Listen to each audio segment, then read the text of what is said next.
Good evening and welcome back. Tonight, we're going back to the very beginning of recorded history, to the land between the Tigris and Euphrates rivers, where the world's first great civilization took shape. This is the story of the Sumerians, a people who gave us writing, the wheel, law, mathematics, and some of the earliest myths ever told. Their cities rose out of the Mesopotamian plain more than 5,000 years ago, and from them came ideas and inventions that shaped every civilization that followed. As always, I'd love to know, where in the world are you listening from, and what time is it for you?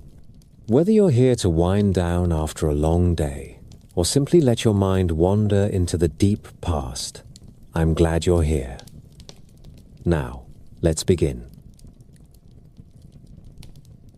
At the meeting of two restless rivers, where brown water curls and eddies and the wind moves through reed beds like a whisper in tall grass, the earth invited people to stay. Long before the names Sumer and Akkad were spoken, families began to gather on the low islands and levees of southern Mesopotamia, shaping banks of clay with bare hands, testing the soil with seed, learning the moods of flood and drought. The land itself taught them patience. When the Tigris came down fast and cruel, it could shear a village from its moorings. When the Euphrates wandered and left a backwater behind, fish filled the pools and birds covered the sky. Between river and marsh there was a long conversation, and people learned to listen. The first known settlers of these deep southlands appear in the archaeological record as the Ubaid folk, steady workers who came between 6,000 and 5,000 years before the Common Era and left behind houses of packed clay, hearths still black with ash, and bowls painted in calm greens and browns. They were not kings and heroes. They were farmers and fishers and herdsmen who brought order to a difficult plain. They sowed barley and emmer wheat along natural levees where the ground rose just enough above the flood. They kept sheep and goats on the drier edges and cattle where pasture and fresh water were close. They planted date palms, whose fruit fed the household and whose trunks and fronds became beams and mats and cord. They cut small channels from the river to the field and learned to close them at the right hour, for too much water is as cruel as too little. Their work was a quiet miracle, repeated from season to season, an early mastery of irrigation that turned swamp to garden. Clay was the great gift and the great teacher. There was no fine stone to quarry, no tall forests to fell. There was river mud, and there was Sunday. From that humble abundance they shaped walls and thresholds, plastered floors, jars for storage, stands for offerings, and small human figures with wide eyes and careful hands. They discovered that clay will take a seal, and so they carved simple stamp seals and pressed them into the soft surface of jars to mark ownership or to sanctify what rested within. They found that clay will carry a mark with perfect memory. In time that memory would grow into writing, but in these first centuries it revealed itself as tokens and tallies, small counters of baked clay kept in little envelopes to reckon flocks and sacks of grain. Even before the first signs were scratched on tablets, the urge to count and the duty to account were awake in this land. Water set the rhythm of life, and the boats that moved upon it made the plain one country. The Ubaid people built light craft from reeds bound tight and sealed with bitumen gathered from seeps where the earth bled black. These boats carried fish, grain, and pots along river and canal, and carried news between settlements. A pot that looks like any other pot to the untrained eye may betray its origin by clay and temper. Sherds of Ubaid painted ware have been found far along the Gulf Coast and out to islands beyond sight of the delta, a faint record of journeys made by careful navigators who read wind and current and the slope of the stars. Trade began as a neighborly exchange and grew into roads of water, along which moved copper from the highlands, shell and stone from far coasts, and ideas that could not be weighed but altered lives all the same. Villages took form according to the logic of the work. Houses were low and broad, often set around a central room that gathered the life of the family, with storage spaces tucked to the sides and porches open to any breeze the evening might offer. Walls were whitewashed against heat and glare. Courtyards held ovens and grinding stones, where women ground grain and baked flat loaves, where jars of fermenting mash breathed out the sour and comforting scent of beer. On the edges of the settlement, kilns glowed and cooled in turn, as potters turned the slow wheel to shape bowls and jars for cooking and for trade. Loom weights and spindle whirls show that flax and wool were spun and woven into cloth strong enough for work and fine enough for ceremony. The village was a weaving of many crafts into one life. Order, once found, invites more order. The fields needed to be watered in proper sequence, the canals opened and cleared, the levees mended before flood season. One household could not accomplish this alone. The settlement learned to act as one when water was at stake. Elders and overseers appeared, not as lords, but as stewards who could summon hands for canal cleaning and lay out the calendar of work.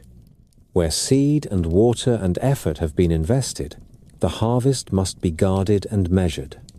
Storehouses rose, and with them the need for guardians and for trusted bean counters who remembered how many sacks were owed and how many were delivered. The balance between household and community was delicate and had to be negotiated each season. But over time, habit matured into custom, and custom began to carry the weight of law.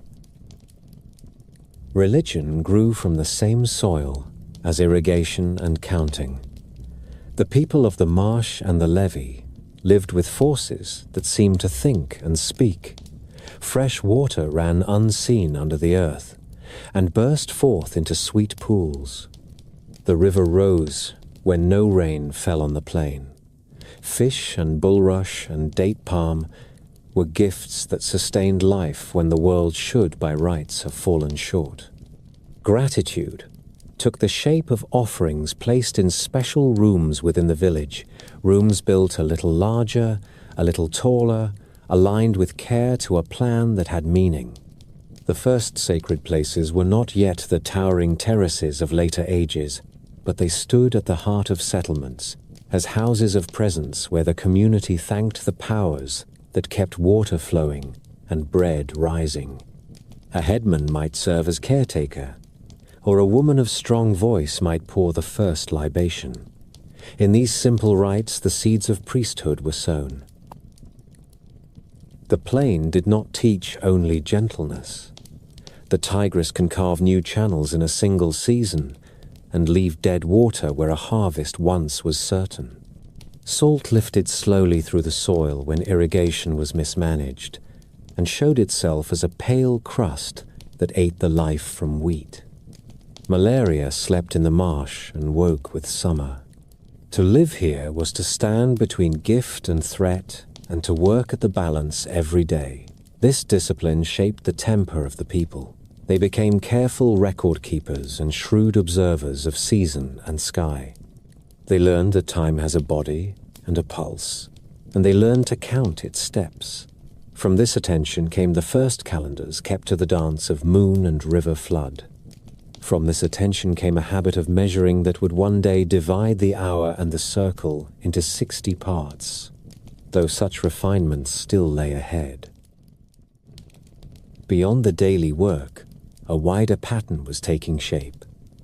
Clusters of villages began to favor certain centers where food and goods were stored and redistributed. These centers drew labor at planting and harvest, at canal digging and levee repair. They gathered offerings and hosted feasts that reconciled neighbors after quarrels. A family might gain reputation for generosity and leadership, and find itself called upon to speak for the settlement in disputes over water with the next place downriver. The first hierarchies grew slowly and were not yet palaces and courts. They were obligations remembered, debts repaid, feasts promised, and the steady habit of looking to a certain household when decisions had to be made. In all of this, there was a sense, half practical and half sacred, that the land between the rivers was a special creation. The plain is a gift of silt laid down year after year by floods that began far away in mountains no villager would ever see. Every furrow contains ground carried from 1,000 valleys. Every jar of grain is the end of a long journey that began as snow. The Ubaid folk may not have put it so, but their lives expressed it. They brought order to a land made new each year and found themselves changed by the work. They settled in places that would become Eridu and Ur and Uruk, though those names belonged to later ages. They learned, season by season, how to make a home where water is master and clay is bread and house and tablet. So the awakening began. No banners were raised, no trumpets sounded. A woman set seed in a furrow and watched the water creep along the narrow channel and trusted that barley would rise. A man patched a boat at dawn so he could reach the traps before the sun grew fierce. A child pressed a little seal into a lump of soft clay and laughed at the mark it made. These are small acts, but they are the beginnings of cities. From them grew the first shared schedules, the first common stores, the first rooms that belonged to a god. The plain between the rivers did not simply receive people, it made them into something new. On a low rise at the edge of marsh and river, where sweet water wells up from the deep places of the earth, the Sumerians would later point and say that kingship first descended from heaven. They called that place Eridu. To them, it was not only a city, but a beginning. In their king list, the first names wear crowns that shine with impossible years. Alulim rules for an age, then Alalga, then others whose spans belong to story more than to ledgers. The tale tells us what the ground itself suggests. Before there were palaces and courts, there was a sacred house that drew people to it, and around that house a settlement grew. Eridu began as a sanctuary of reeds and clay raised against the wet. The earliest shrine was small and careful. A central room faced a sacred niche, with offering table and low altar set by the wall. The plan is simple. A long room with side chambers that serve the rite and the keeper. Later, builders returned to the same plan and rebuilt on the same spot again and again, each time raising the floor, enlarging the walls, thickening the platform, leaving a stack of temples layered one upon another like the rings of an old tree. When the last storm had carried the last wind-blown grain of dust across the threshold, the mound that covered these houses of worship stood like a book of time. To cut into it is to turn pages. Under one plastered floor lies another. Under one mud brick wall lies the trace of an older wall. At the very bottom, there is only reed and packed earth and the memory of first faith. The god of Eridu was Enki, lord of the sweet waters that flow beneath the ground. His house was called E-Abzu, the House of the Deep. In later hymns, he is the keeper of wisdom, patron of craft, a sly and beneficent power who brings gifts to humankind.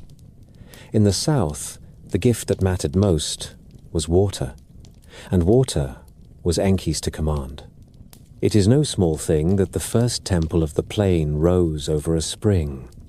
The sanctuary marked a place where the river under the world touched the light. Pilgrims came with jars of barley and baskets of fish. They poured libations and left figurines with wide eyes that never close. They asked for steady floods and clean channels and healthy children. The god was the household head of the city. His temple was his home, and the city served as his household. The temple made order out of labor. Canals must be dug and kept clear. Sluices must be opened and closed at the right moment. Levees must be mended before the river grows unruly. A single family cannot keep the water in hand. The sanctuary stood at the center of a widening circle of obligation. Fields near Eridu were marked out as belonging to the god.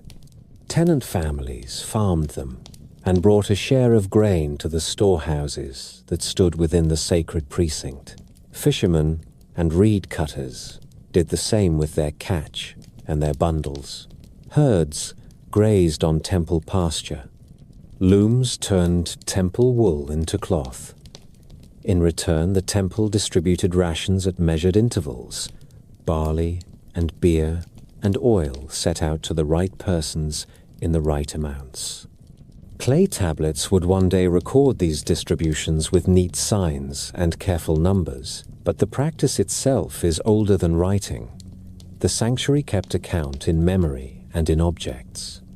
Counters of baked clay and sealed envelopes of clay were the first quiet script of the temple household. The buildings at Eridu bore the mark of a people learning the craft of permanence.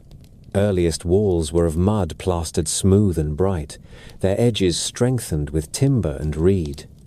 Later walls were thicker and carried shallow external buttresses, the first steps toward the recessed and projected facades that would one day decorate great terraces.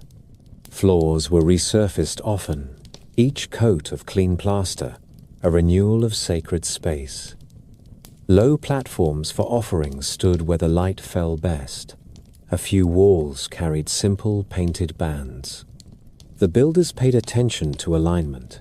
Entrances stood on a straight axis with the inner niche, so that one who entered moved forward into the sight of the god. With each rebuilding, the sanctuary grew higher and more commanding. The platform rose above the houses of the settlement. From the marsh edge, a traveler could see white walls and the movement of processions and hear the chant of the priestly singers. In this way, the temple taught the village to look upward and to gather. Eridu's stores and feast days became the pulse of community life. At harvest time, teams brought in grain from temple fields and stacked it in bins. On a chosen day, the doors were opened, and elders, workers, and officials received measured shares. Great pots of beer were drawn for the festival of the god. Meat was roasted, bread was broken. The poor and the stranger stood within the same court as landholders. To live in the god's city was to share in his bounty. The feast did more than feed. It reminded each person of ties that reached beyond blood and house. It turned work into ritual, and ritual into law. Year by year, custom narrowed into rule. From these rules, the first civic authority took shape. There is evidence that the sanctuary commanded craft as well as field. The clay of Eridu yielded vessels of a kind recognizable across the south. Green and brown paint laid on in calm patterns that speak of restraint and skill. Potters learned to turn clay faster. Kilns grew hotter and more reliable. bitumen-sealed jars against water, and boat hulls against the constant soak of the marsh. There are traces of early copper gathered from distant hills and hammered into small tools and ornaments. Shell from far coasts found its way into beads and inlays. The temple was a market as well as a shrine. It called men from other settlements to offer obsidian blades, colored stone, and rare timbers. It sent out fish and dates and finished goods in return. The god's house sat at the meeting of gift and price. It kept the lists and held the weights. The priests of Eridu were servants in a very practical sense. They herded labor as well as sheep. They judged quarrels over water and property. They tended calendars. In a land where months are born from the moon, the proper keeping of time is an act of governance. When would workers be summoned to clear the main canal? When would farmers open secondary cuts to their plots? When would the sanctuary receive first fruits? The answer to each question began at the temple. The high keeper and his assistants set the days. What began as a schedule of work became a sacred round of observances, and the sacred round taught the people to think of themselves as a city. From Eridu, the idea of the temple city traveled. At Ur, at Uruk, at Lagash, sanctuaries rose on platforms. Their tripartite halls and axial plans echo a pattern first explored here. The house of the god was not only a place where heaven touched earth, it was the organizing mind of early urban life. Within its walls, craft was coordinated, food was stored and weighed, and the young learned the measures a scribe must know. The temple did not keep spears and helmets in the earliest days. It kept plumb lines and basket cords. Out of those cords came straight walls and level floors, and a habit of precision that would one day give birth to written numbers and written words. The people remembered all this in story. When they spoke of a time before the flood, they named Eridu first. When they told how wisdom came to men, they told it as a gift from Enki, who sits in the deep and sends counsel up through springs. The stories grew with the city, and each new rebuilding of the temple added weight to the old claims. The sanctuary was old because the earth beneath it was old, and the rites were true because they had been performed there for the days of the grandfathers of grandfathers. In a plain without stone, time is built of clay. The piled platforms and superimposed shrines of Eridu turned clay into memory. By the late Ubaid centuries, Eridu looked like a true center. The sacred house stood high on its platform.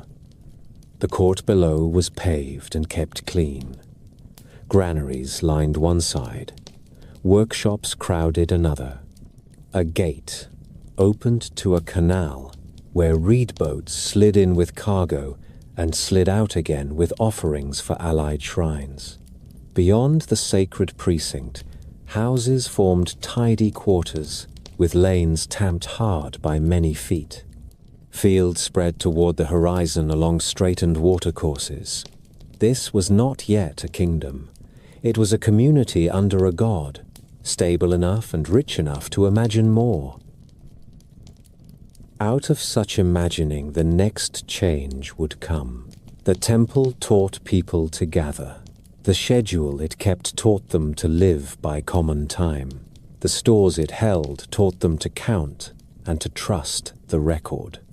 The court it paved taught them to come before a rule that was larger than any single household. From these lessons, the first cities were born. From Eridu, the idea moved upriver to a place that would outgrow its teacher and give the world a new order. When the southern plain learned to think in cities, it spoke the name Uruk. On the ground today, the ancient mounds are called Waka, but in the 4th millennium, Before the Common Era, the place was already a web of canals and quays, workshops and shrines, with smoke from kilns rising in a haze above bright plastered walls. The city did not spring up in a single season.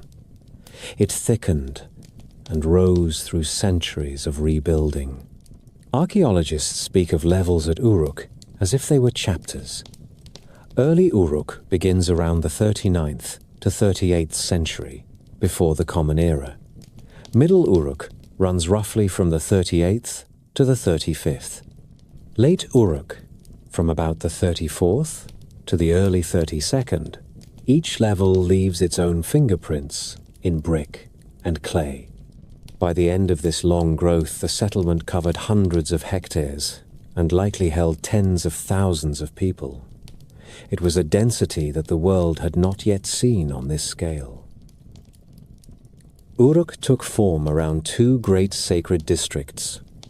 On one rise stood the precinct of An, the high sky god. Its crown in the late Uruk period was a shining white temple set upon a stepped platform that modern scholars call the White Temple. Beneath it lies the massive core of the An Terrace, built of millions of molded bricks and faced with clean gypsum plaster. On another rise to the southeast spread the Eanna precinct, dedicated to Inanna, lady of the city and mistress of love and war. Here builders experimented with new ways to make clay splendid. They drove thousands of colored cones of baked clay into wet plaster to create walls that glittered in patterns of red and black and cream. They set limestone that had come from far uplands into foundations as if to proclaim that even stone would serve on this alluvial plain. Through the Eanna courtyards, processions moved on festival days, and in its storerooms the city kept grain, wool, and oil measured out in careful rations. The city was a machine for work as well as worship. Mass-craft production first becomes visible in Uruk with a clarity that surprises. Potters adopted a true fast wheel and learned to throw vessels by the hundreds in a single round of firing. The most common form is a thick-walled little bowl with a simple straight rim and a flat base. Scholars call it a bevel rim bowl and debate its purpose. Many believe it was a standard measure for rations. The usual capacity falls close to 1 liter, though sizes vary from about 8/10 of a liter to a little over 1 liter. Some were used to bake a single portion of barley bread. Others were vessels for issuing a gruel of barley and beer to laborers at the end of the day.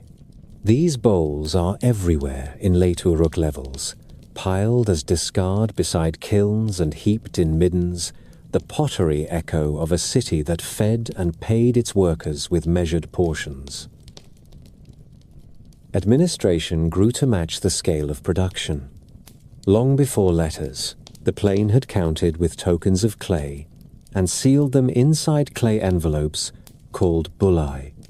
In Uruk, one sees the moment when clay counting turns into clay writing.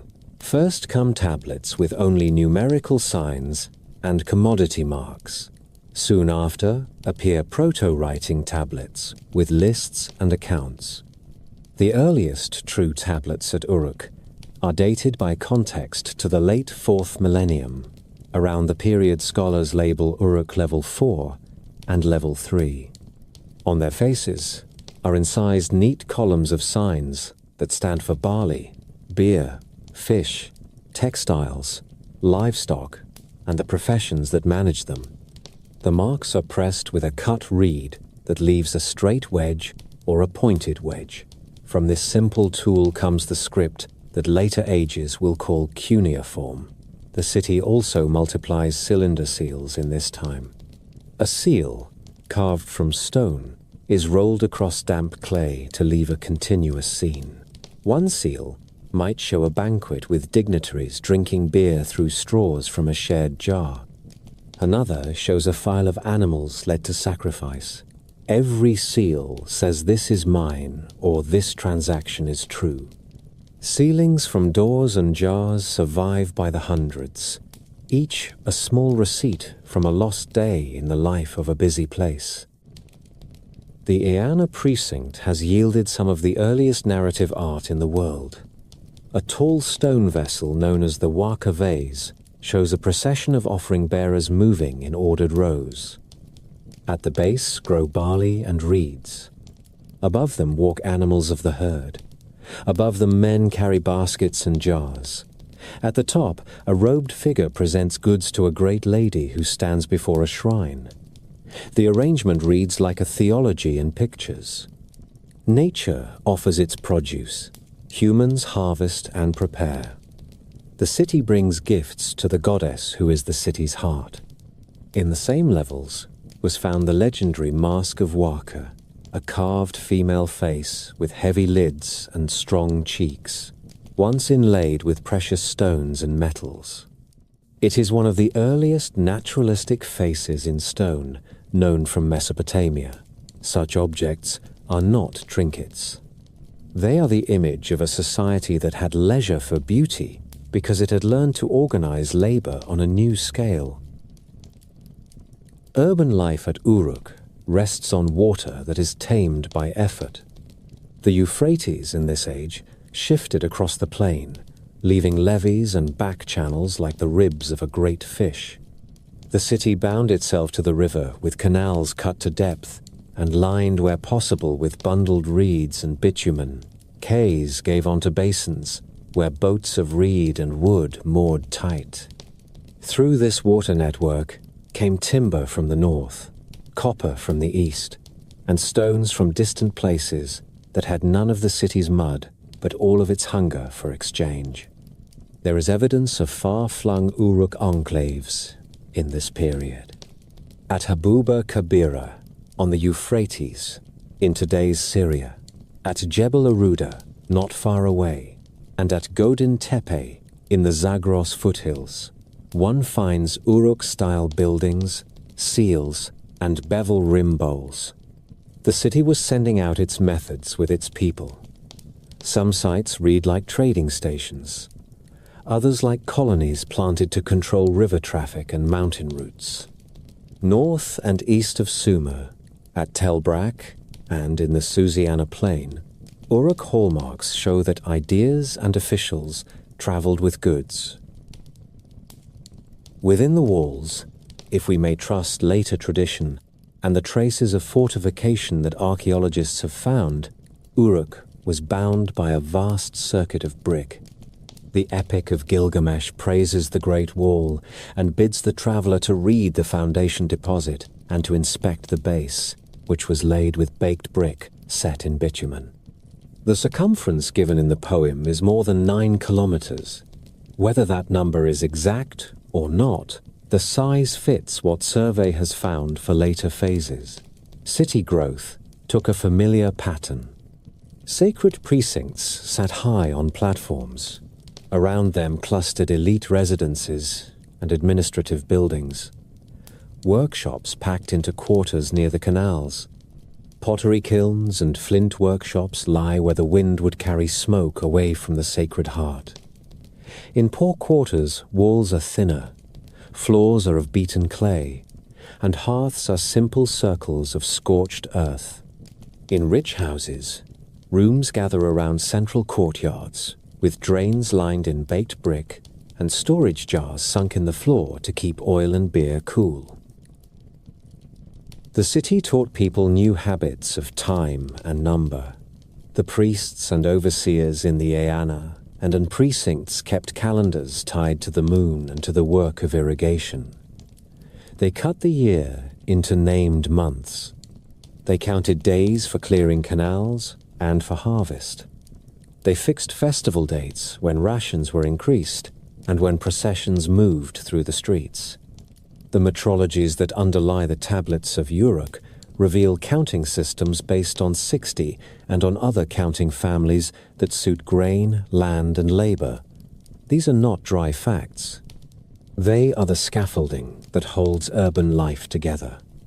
When a worker knows that a bowl marks his portion for the day, and that a mark on clay stands for that portion everywhere in the city. He lives inside a world where promise can be stored and trust can be carried from one room to another without the speaker present. Technology advanced because the city demanded it. Brick-making became a science. Builders preferred a plano-convex brick that could be laid quickly in patterns that knit walls strong. Bitumen was refined to seal drains and to caulk boat seams. Copper from Oman and from the Iranian highlands found its way into chisels and adzes and fishhooks. Early evidence of the saw and of the bow drill appears in tool marks on wood and stone. Weavers in the city worked temple wool into cloth in large rooms, where dozens of loom weights line the floor in regular rows. Brewers perfected thick, sweet beer that appears so often in seals and on lists of rations. Bakers used molds to standardize loaves. Herds were counted and penned with a rigor that turns up in tablets as numbers of ewes, rams, and lambs, and as lists of milk and cheese.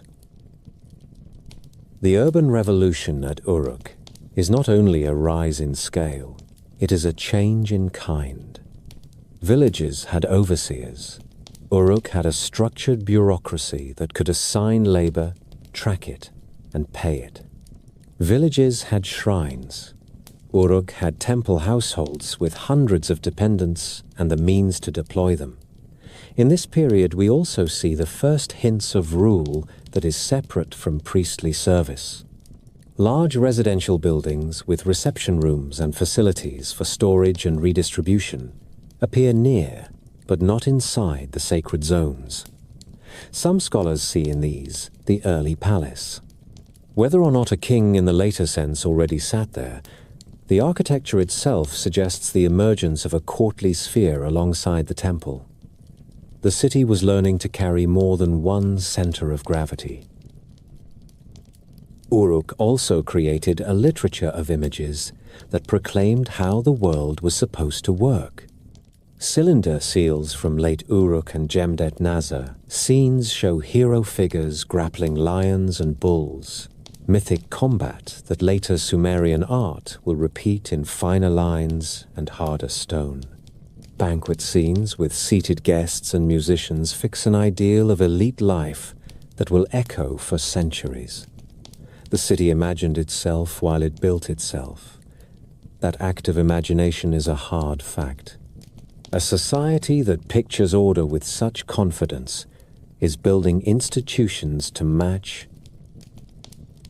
By the close of the Uruk period, the city had exported its ways along the rivers. Habuba, Kabira, and Jebel Aruda were abandoned after a short life, but their ground plans and their stores of Uruk-style jars and bowls reveal an administrative reach beyond the homeland. In the Susiana plain around Susa, Uruk influence is deep and sustained. At Tel Brek in the north, monumental buildings of this age speak of local centers responding to and competing with the southern model. The plain itself is now a landscape of peers and rivals. Kish and Nippur become names of weight. Ur begins to rise. Lagash grows bold. The age of standalone villages is over. The age of city-states begins. Uruk's achievement has numbers and objects to prove it. Tablets with thousands of entries. Kilns with dumps that hold tons of failed bowls. Foundations built with bricks stamped with standard inscriptions. Stone and metal and shell brought from ranges and coasts that no farmer in Eridu would ever have seen. It also has a voice preserved in story. Later, poets put words in the mouth of Gilgamesh and made him the builder of the wall and the lord of splendid Uruk. They praised the ramparts and told the listener to climb them and to examine the foundation deposit. That voice knows what the ground itself confirms. Uruk was the first city that looked like a city in the full sense and acted like one every day. The name of Uruk became a story that walked on 2 feet. In later poems, the city speaks through a king whose fame reached where caravans could not. On the Sumerian king list, his name is written as Bilgames. In Akkadian copies, it becomes Gilgamesh. The list calls him the 5th ruler of Uruk after the flood and grants him an impossible span of years. Such spans belong to legend, but the man behind the legend shows through in older Sumerian songs that treat him as a fighting ruler with a mother named Ninsun and a father named Lugalbanda. A brief chronicle known as the Tamil inscription even places Gilgamesh in a sequence of real kings who restored the sacred center at Nippur. The tradition is tangled, but a core of memory remains. A war leader of Uruk lived in the early 3rd millennium before the Common Era, and his deeds were sung until they grew into a universe. Uruk in his day was already a masterpiece of brick and schedule. The prologue of the later epic invites the listener to climb the wall and walk upon its crest, and to read the foundation deposit of baked brick set in bitumen. The poem gives the circuit an extravagant measure, but the ground agrees that Uruk carried a great ring with canals inside the line and gardens and fields beyond. From that circuit, the king looked out on the twin precincts of An and Inanna, on quays crowded with reed boats, on kilns and granaries and long rows of bevel rim bowls stacked like a dry river of clay. This is the city that raised the man who would later be remembered as 2 parts divine and 1 part mortal. That mixed nature is not a dogma. It is a way of saying that the king of Uruk stood with 1 foot in the world of men and 1 in the world of the powers that kept river and harvest in balance. The oldest Sumerian tales place this king in a recognizably human setting. In the song called Gilgamesh and Aga, the ruler of Kish demands that Uruk submit the elders of the city council prudence. The men of the assembly council resistance. Gilgamesh listens and then calls out the able citizens, defeats Aga of Kish, and wins freedom for Uruk. The scene is precious because it shows councils, assemblies, and a king who must persuade as well as command. It mirrors a political world we can touch. Kish claimed a kind of primacy over the plain. Uruk rejected that claim and asserted its own right to decide. Beneath the later splendor of cedar forests and distant seas, there is a city that knew negotiation, levy, and the price of rebellion. Around these human bones, a larger body of myth gathered. In Sumerian poems, preserved in later copies, we meet a companion named Enkidu, a wild man formed by the goddess of birth to match the strength of Gilgamesh. A temple woman named Shamhat brings Enkidu into human life with bread and beer and patient teaching. The 2 men wrestle, find in each other a measure, and swear a friendship that becomes the spine of the stories. They set out to the cedar country to the west, a land that the scribes of Mesopotamia knew by its fragrant wood and its steep ridges. There they face the guardian called Huwawa, whom later Akkadian versions name Humbaba, a creature of mountain and storm. In art from the same broad age, we see heroic figures wrestling lions and bulls. In the poems, the 2 friends defeat the Watcher of the forest, cut cedar, and bring home timber to a land that had little of it. The memory preserves a fact behind the tale. Southern cities needed cedar for roofs and doors and ceremonial boats. Expedition and contract brought it down the river valleys. The journey to the forest is both a mythic trial and a practical line of supply told large. The other great tale of their courage brings the wrath of a goddess. When the king of Uruk returns in victory, Inanna, whom the Akkadians called Ishtar, sets her desire upon him. He refuses and recounts the fate of her former lovers, men and even creatures of the fold who came to bad ends once the goddess had tired of them. The refusal is a bold thing in a city where the Iana precinct is her house. Inanna rises to the sky god and obtains the bull of heaven as a punishment. The bull descends, cracks the earth, kills people in the streets. Gilgamesh and Enkidu face it and kill it. They keep the thigh as a trophy and insult the goddess in her anger. The gods then decide that one of the two friends must pay.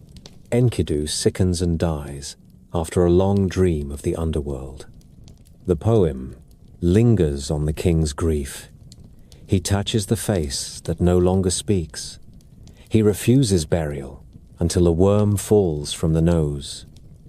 It is a detail that draws breath from the reader because it is so plain. In a world that filled tombs with lyres and gold and sacrificed retainers, death remains a fact that stares back. The death of the friend forces a change. Gilgamesh looks at the wall of Uruk and sees it as a fence that cannot keep out time. He sets out to find a man who did what no man does.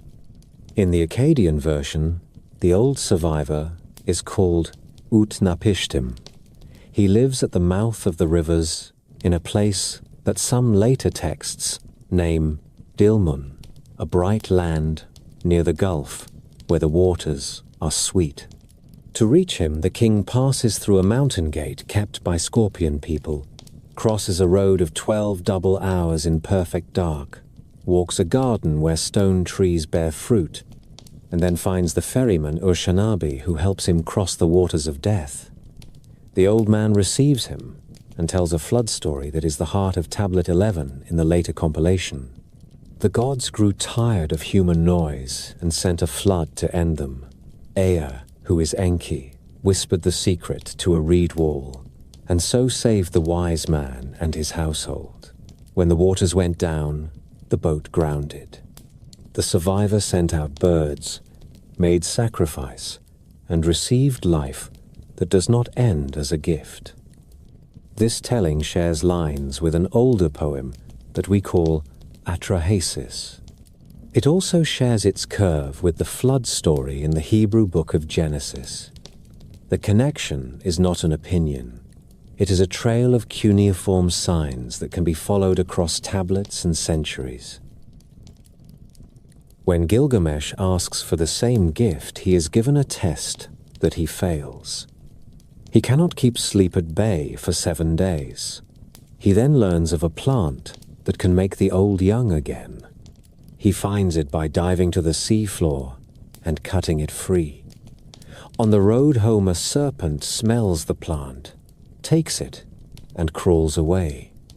The snake sheds its old skin and is renewed, while the king sinks down and weeps.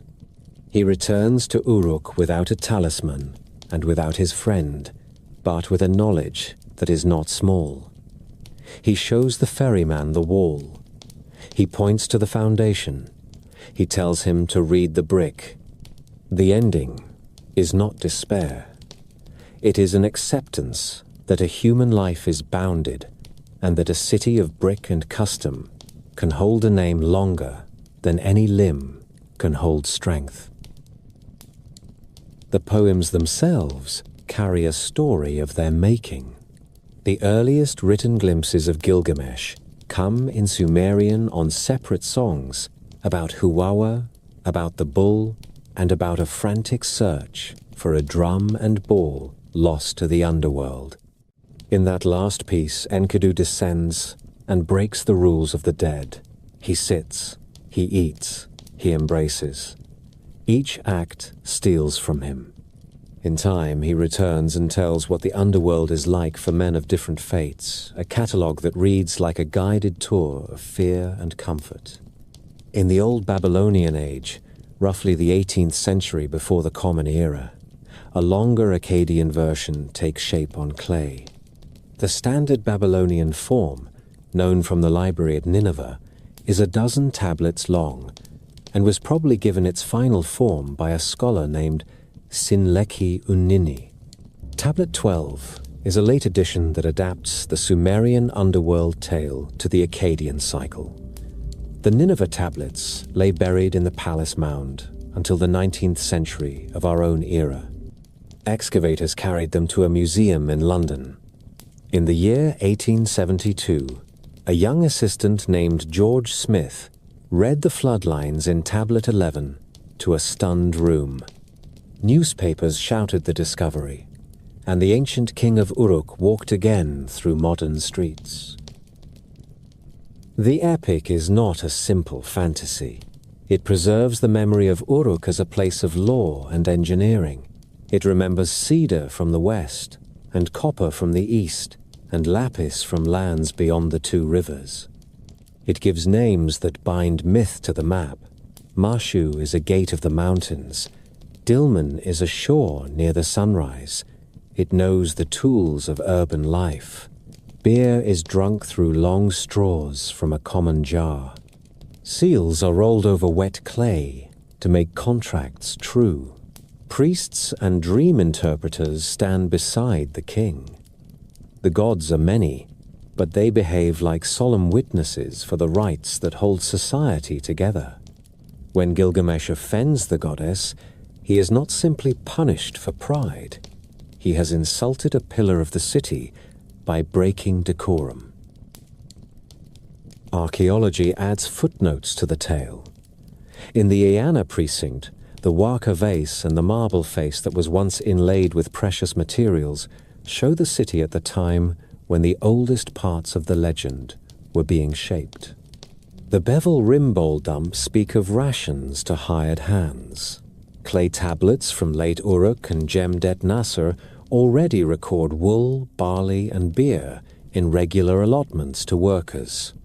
The cedar beams and doors that supported great halls at Uruk needed mountains to the west. The very platform of the White Temple holds bricks stamped with marks set in careful rows, a habit of account and public display that later generations would take for granted. The legend does not invent the wall. It uses the wall as proof that a city and its builders can leave a mark that time must respect. There is a further reach to the figure of Gilgamesh. In the wider literature of Sumer and Akkad, he appears not only as a hunter of monsters, but as a judge of wisdom. In the late dialogue known as Theodicy, the speaker lists the injustices of the world and wonders why the gods permit them.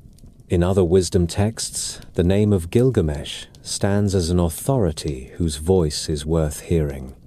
A figure who begins as a builder and fighter becomes in later hand a guardian of sayings. This change mirrors the fate of Sumerian culture itself, which after the fall of the Sumerian cities lived on as a language of learning and ritual in Babylonian schools. What then do we learn when we walk with this king along the east wall at dusk? We see that a city is both brick and story. We see that the search for a life without end turns finally into care for a name that others will carry.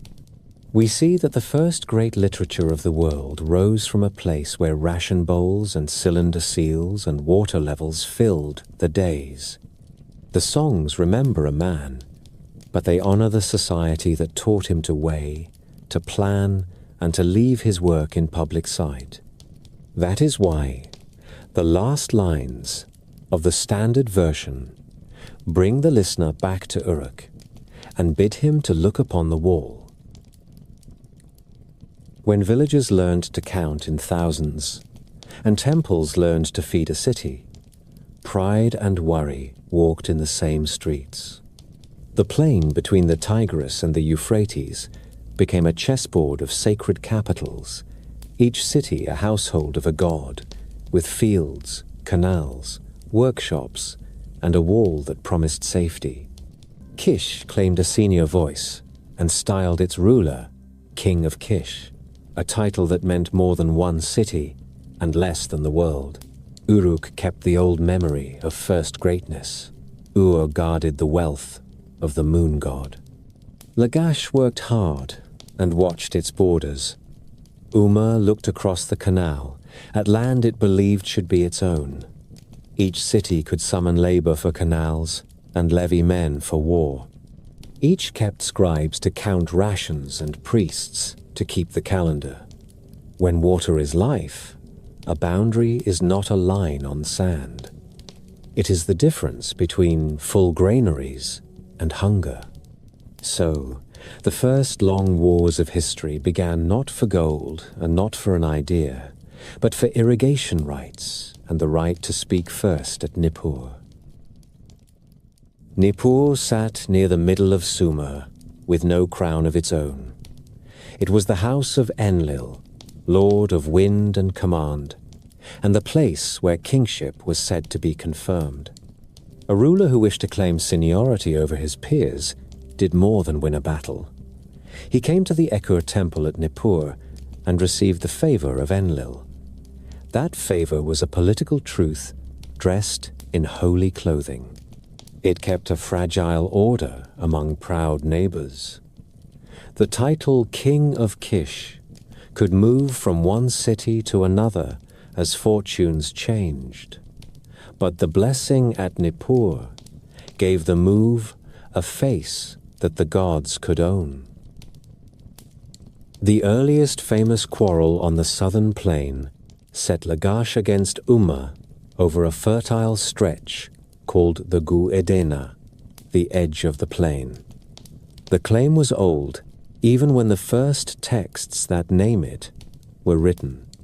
A king of Kish named Mesilim, who likely ruled around the middle of the 3rd millennium before the Common Era, judged the dispute and set a boundary.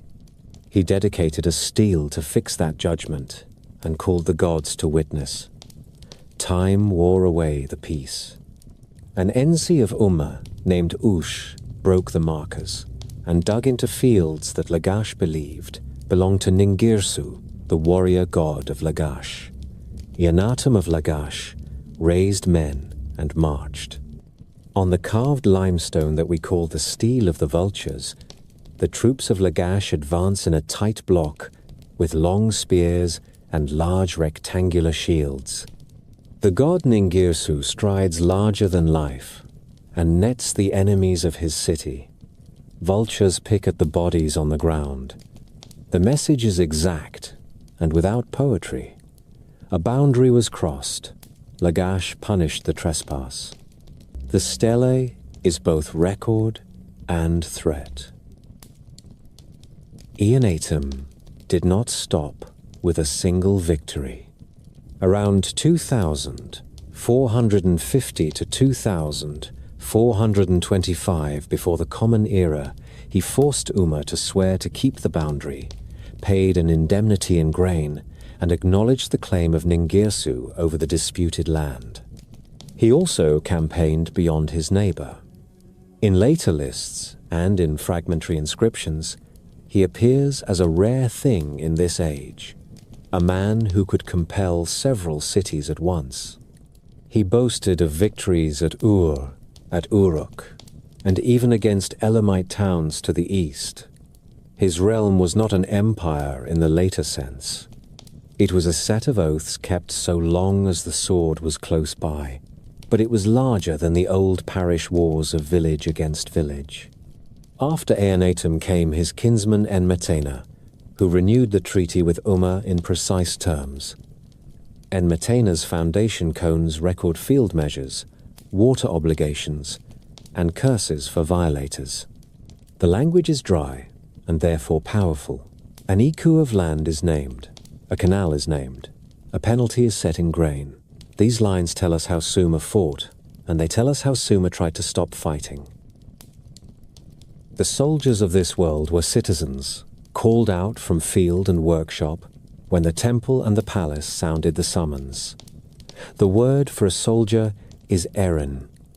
Officers used reed lists to count men and to fix rations. On the famous war panel of the Standard of from royal graves that date around 2600 before the Common Era, infantry march in ranks, captives are brought before a seated ruler, and heavy carts rattle across the ground behind onagers with grooms at their heads. These are not horses. The true horse will come much later from far steppes. The vehicles are four-wheeled battle wagons with solid wheels that carry a driver and a spearman. They break lines and chase down fugitives. Foot soldiers carry long spears, axes, and maces. Helmets of hammered copper protect the head. Cloaks of layered felt or leather give some guard to the body. The steel of the vultures shows a shield wall that advances with discipline. We are watching the first formations that we can name without guessing. Politics was a system of titles as well as spears. An NC is a city governor, often a prince of a powerful family, and a priestly figure in the city god's house. A Lugal is a great man, a king in the stronger sense, who claims authority beyond a single city. Gilgamesh is styled Lugal of Uruk in the tradition that bears his name. Eonatum of Lagash called himself both Ensi of Lagash and king over lands he had forced to obey. Rival cities used these titles to argue for place in a world where every rank carried a ration and every claim carried a weight at Nippur. When we say that Lugal-Zaggisi of Umma later made himself king of Sumer, we are summing many inscriptions where he claims to have imposed order on cities that had known only their own will. The rise of Lugal-Zaggisi shows the speed with which fortune shifts on the plain. The house of Lagash held the advantage for a time. The monuments praise Ningirsu and the careful rule of Urukagina, who was remembered for reforms that curbed the abuses of officials and restored property to temples and commoners. Even as he wrote his reforms, the storm gathered in the west. Lugal-Zaggisi took Umma, then took Lagash, then made Uruk his capital, and boasted that from the lower sea to the upper sea he had set things in their right places. The lower sea is the Gulf. The upper sea is the distant Mediterranean. The boast is larger than the map will bear, but the claim tells us he did more than raid. He held a chain of cities long enough and far enough to speak as a single lord. The Sumerian king list grants him a span of 25 years before another name from the north will sweep him away. Behind the clamor of conquest, daily life still ran on measured lines. Canals were opened in the 2nd month and shut in the 8th, or according to local calendars that had their own names for the same work. Temple warehouses recorded barley by the gur and land by the bur. Cylinder seals rolled over wet clay to mark that wool had been issued to women who would weave it into cloth at home and return it at a fair count. When the levy drew men from the fields, storehouses increased rations for their families. When festivals filled the city courts, rations of beer rose with them. A city at war keeps books, if it wishes to live through winter. The tablets that survive from Lagash and Umma in the time of these quarrels mention not only the fines for boundary breaking, but also lists of fish, lists of sheep and goats, and the wages for boatmen who hauled barley on the canals that the war was meant to defend. Religion did not sit apart from these events. Each city fought under the eye of its patron god. Lagash marched for Ningirsu. Umma swore by Shara. Ur prayed to Nanna for safe roads and full storehouses. When a boundary was set, both sides called their gods to witness. When a treaty was inscribed, curses were written for any ruler who would move the stone, and excuses were written for any officer who might be compelled to do so by his master. Processions at Nippur made a show of unity, even when unity had to be carried in one hand with a spear in the other. In this age, Law and cult and politics are a single braid.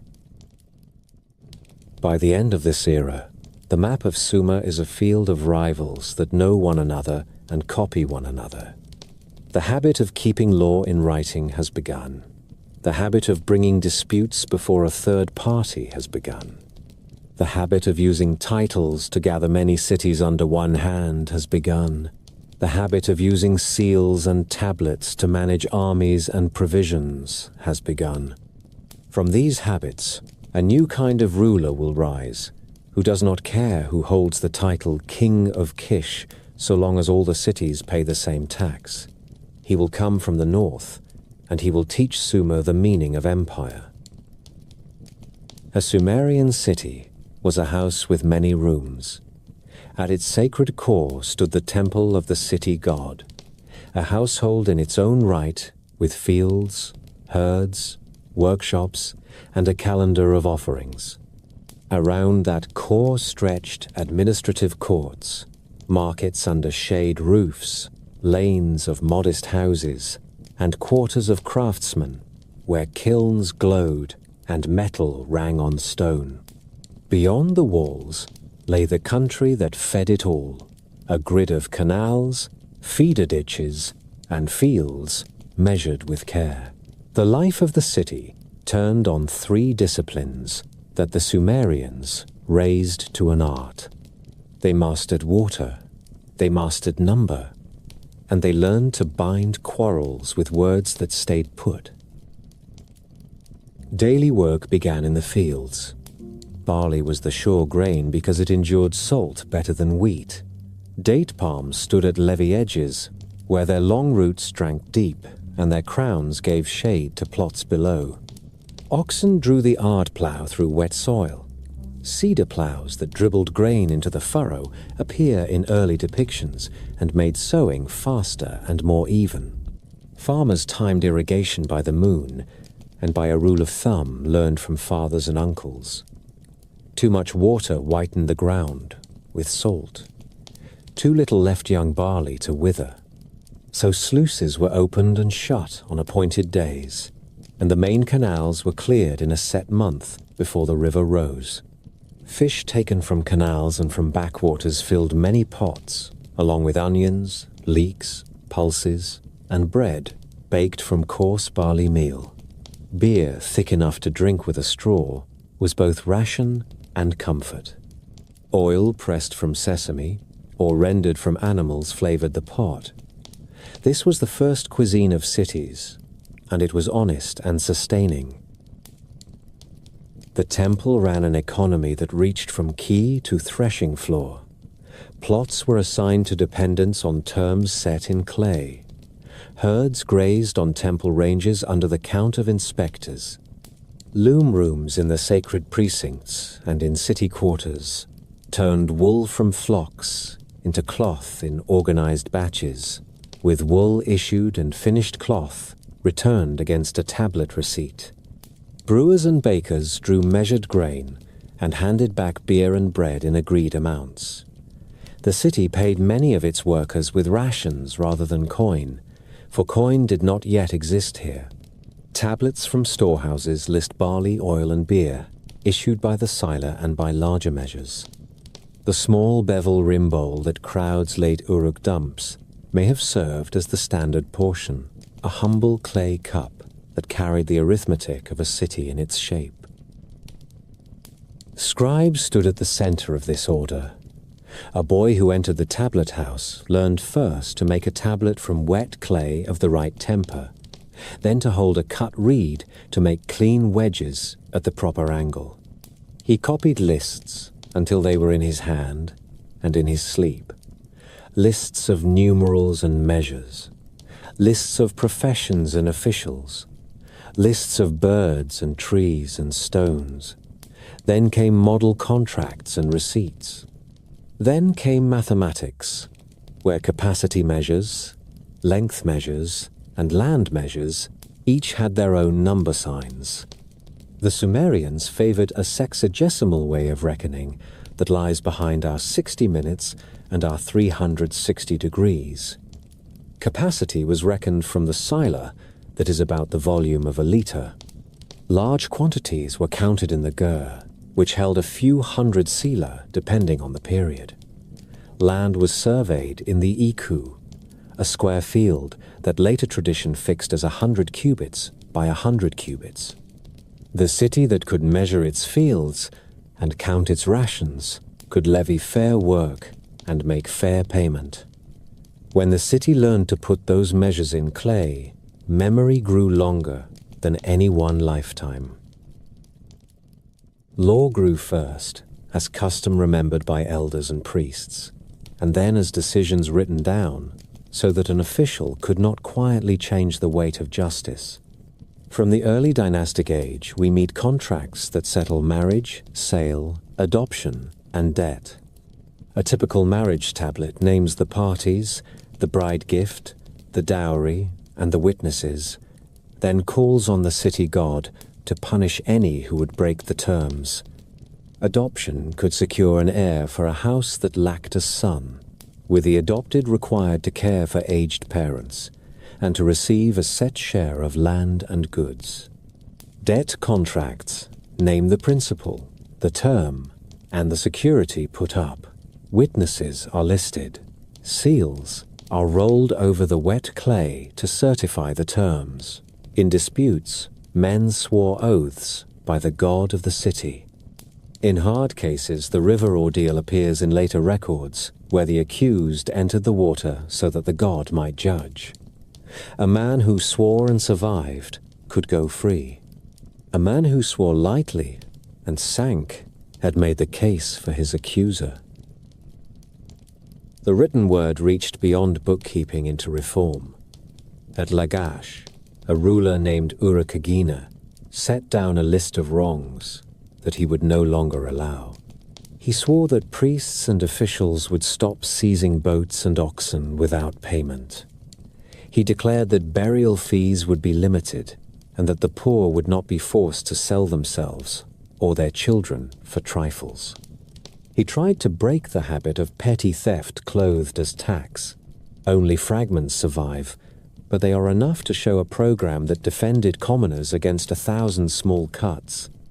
It is not a code article by article in the later manner.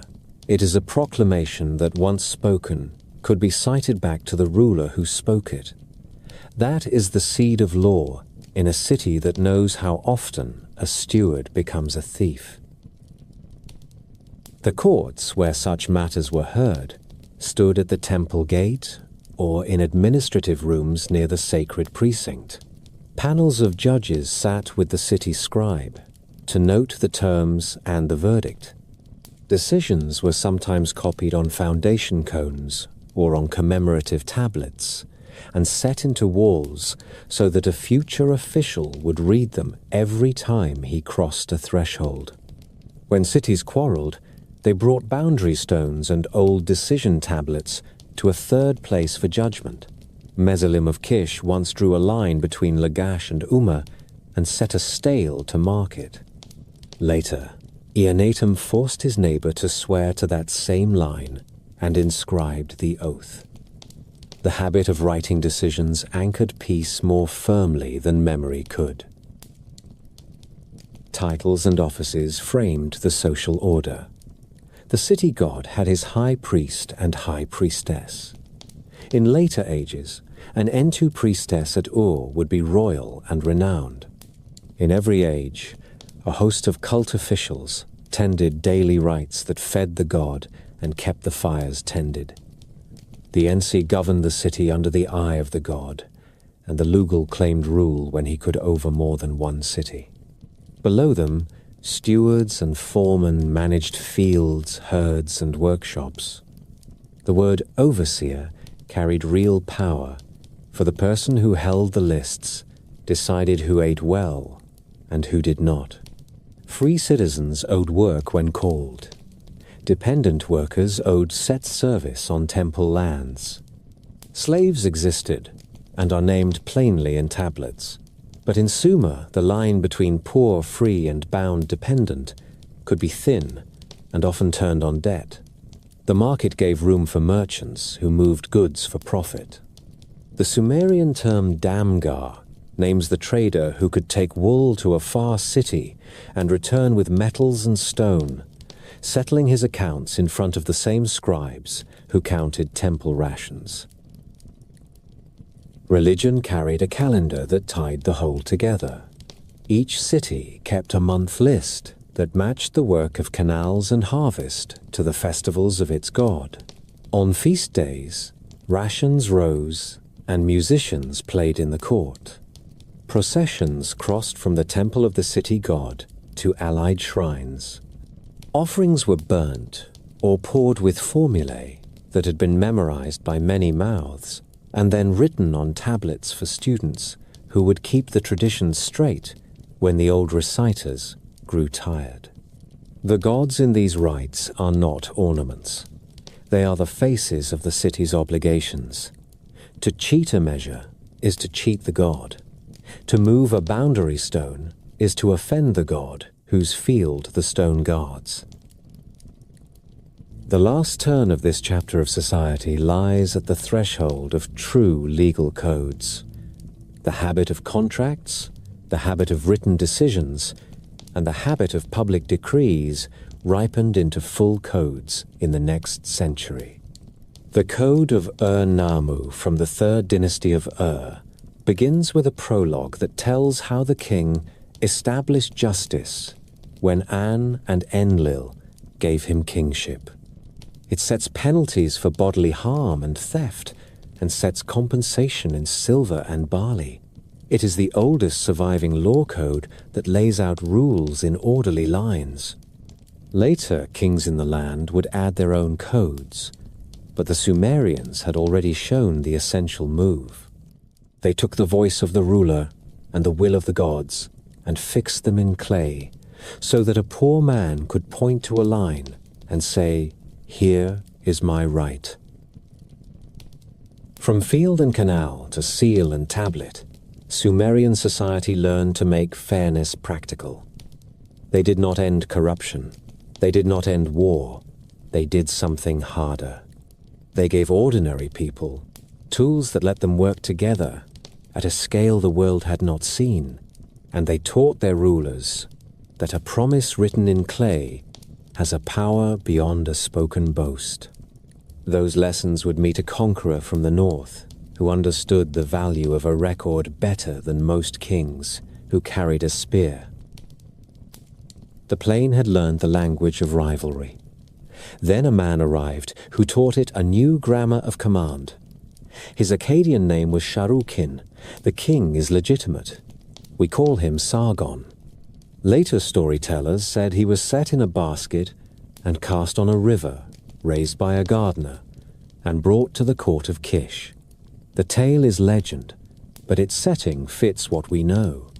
Sargon first appears as cupbearer to Ur-Zababa of Kish, a trusted officer with access to the ruler and to the levers of the court. From that narrow place he stepped into history, with a stride that reached from the Zagros to the Levantine coast and from the marshes of the Gulf to the foothills of Anatolia. Lugal-Zaghezi of Umma had broken Lagash and carried the title King of Sumer, boasting that he ruled from the lower sea to the upper sea. Sargon made the boast real for another name. He rose from Kish, defeated Uruk in the field, seized Lugal-Zaghezi, and led him in chains to Nippur. The old text says he brought his rival through the gate and made him bow at the ekur of Enlil. It is a precise act. The conqueror did not only win a battle, he took the seal of legitimacy where kingship was confirmed. From there he moved fast and did not stop.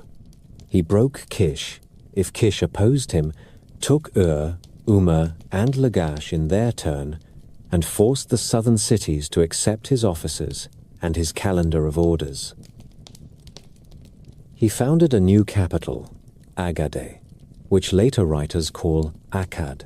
Its exact site remains lost, likely on the Tigris somewhere north of Kish and near the route to Sippar. The city gave its name to the people and the age. Sargon raised there a great temple to Ishtar of Agade, for he favored the goddess under her Semitic name, while never forgetting that she was the same Inanna who held Uruk. From Agade, he ruled as king of Sumer and Akkad, and as lord of the Four Quarters, a title that declares a claim to the edges of the compass. His own inscriptions are brief and proud. He says that 5,400 men ate daily before him. This is more than a flourish. It points to a standing core of troops that could be moved quickly and supplied from royal stores, a new instrument in a land that had relied on seasonal levies. The conquests came in rings. First, the Sumerian south, where city after city accepted Akkadian garrisons and Akkadian governors, while keeping their local temples and rites. Then, the eastern marches. Sargon campaigned against Elam and its towns in the Susiana plain, crossed the lower Zagros, and pulled the highland routes into his net. To the west, he followed the Euphrates past Mari and Tutul, and reached the Cedar Lands. Some late sources credit him with victories at Ebla and with ships in the Western Sea. Even when we discount the eagerness of later scribes, the pattern is clear. By the end of his career, the Akkadian realm touched or influenced every important corridor through which metal, timber, and stone had long flowed towards Sumer. He did not conquer only with spears. He knew that a kingdom as broad as his needed ties that could not be cut by one failed harvest. He married religion to policy with a sure hand. In Ur, he placed his daughter Enheduanna as high priestess of Nanna, the moon god. That appointment bound the sacred household of the city to the new royal house, and it gave the land its first-named author. Enheduanna composed hymns of lasting beauty, among them the Exaltation of Inanna, where she speaks with the authority of a priestess and a princess.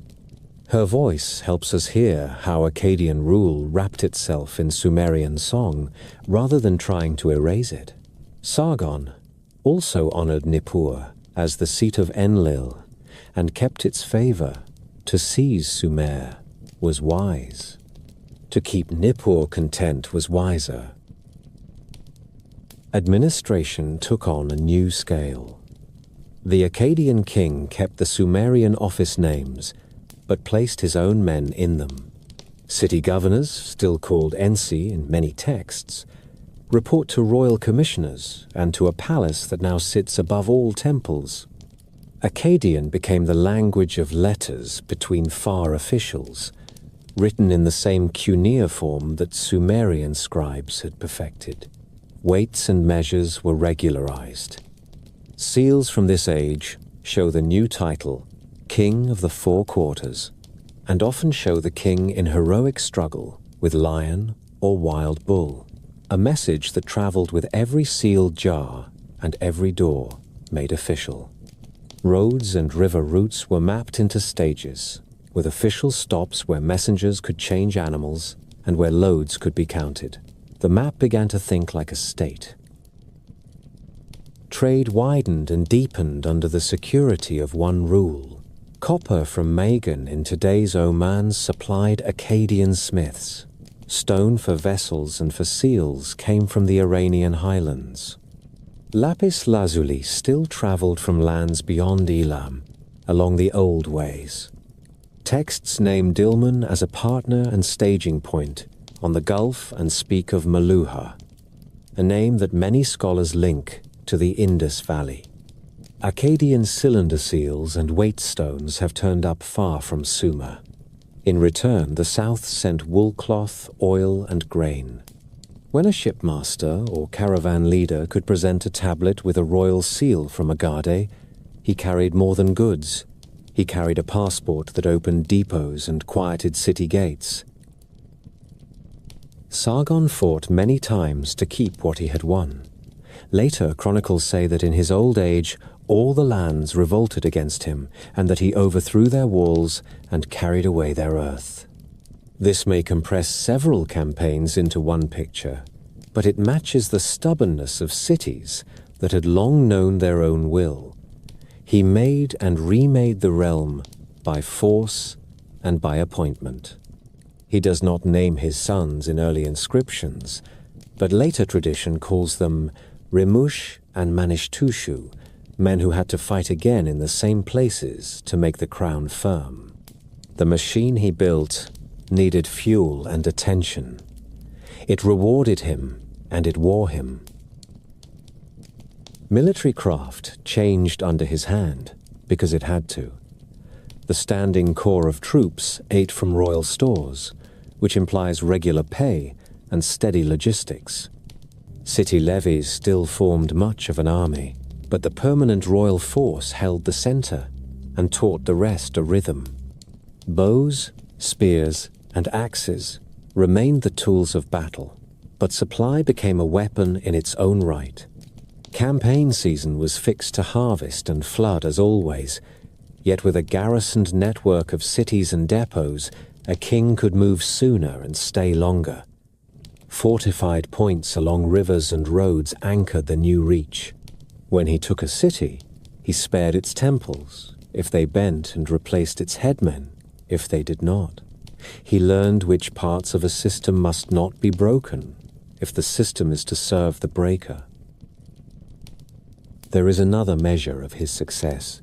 He made the title King of Sumer and Akkad into a settled formula. Before him, the south and the Akkadian north had been worlds that spoke to each other across markets and shrines.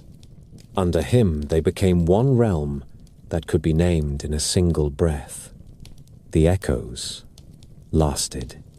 Later kings, even in dynasties that did not spring from Sargon's blood, claimed to stand in his line by using his titles and by honoring his capital. They praised Agade in hymns and blamed its later ruin on the wrath of gods, which is another way of saying that the city had once stood at the center of their world. Sargon belongs to dates as well as stories. He likely began his rule around 2334 before the Common Era and ruled for more than 50 years, according to later lists. The precise years can be argued, but the sequence is firm.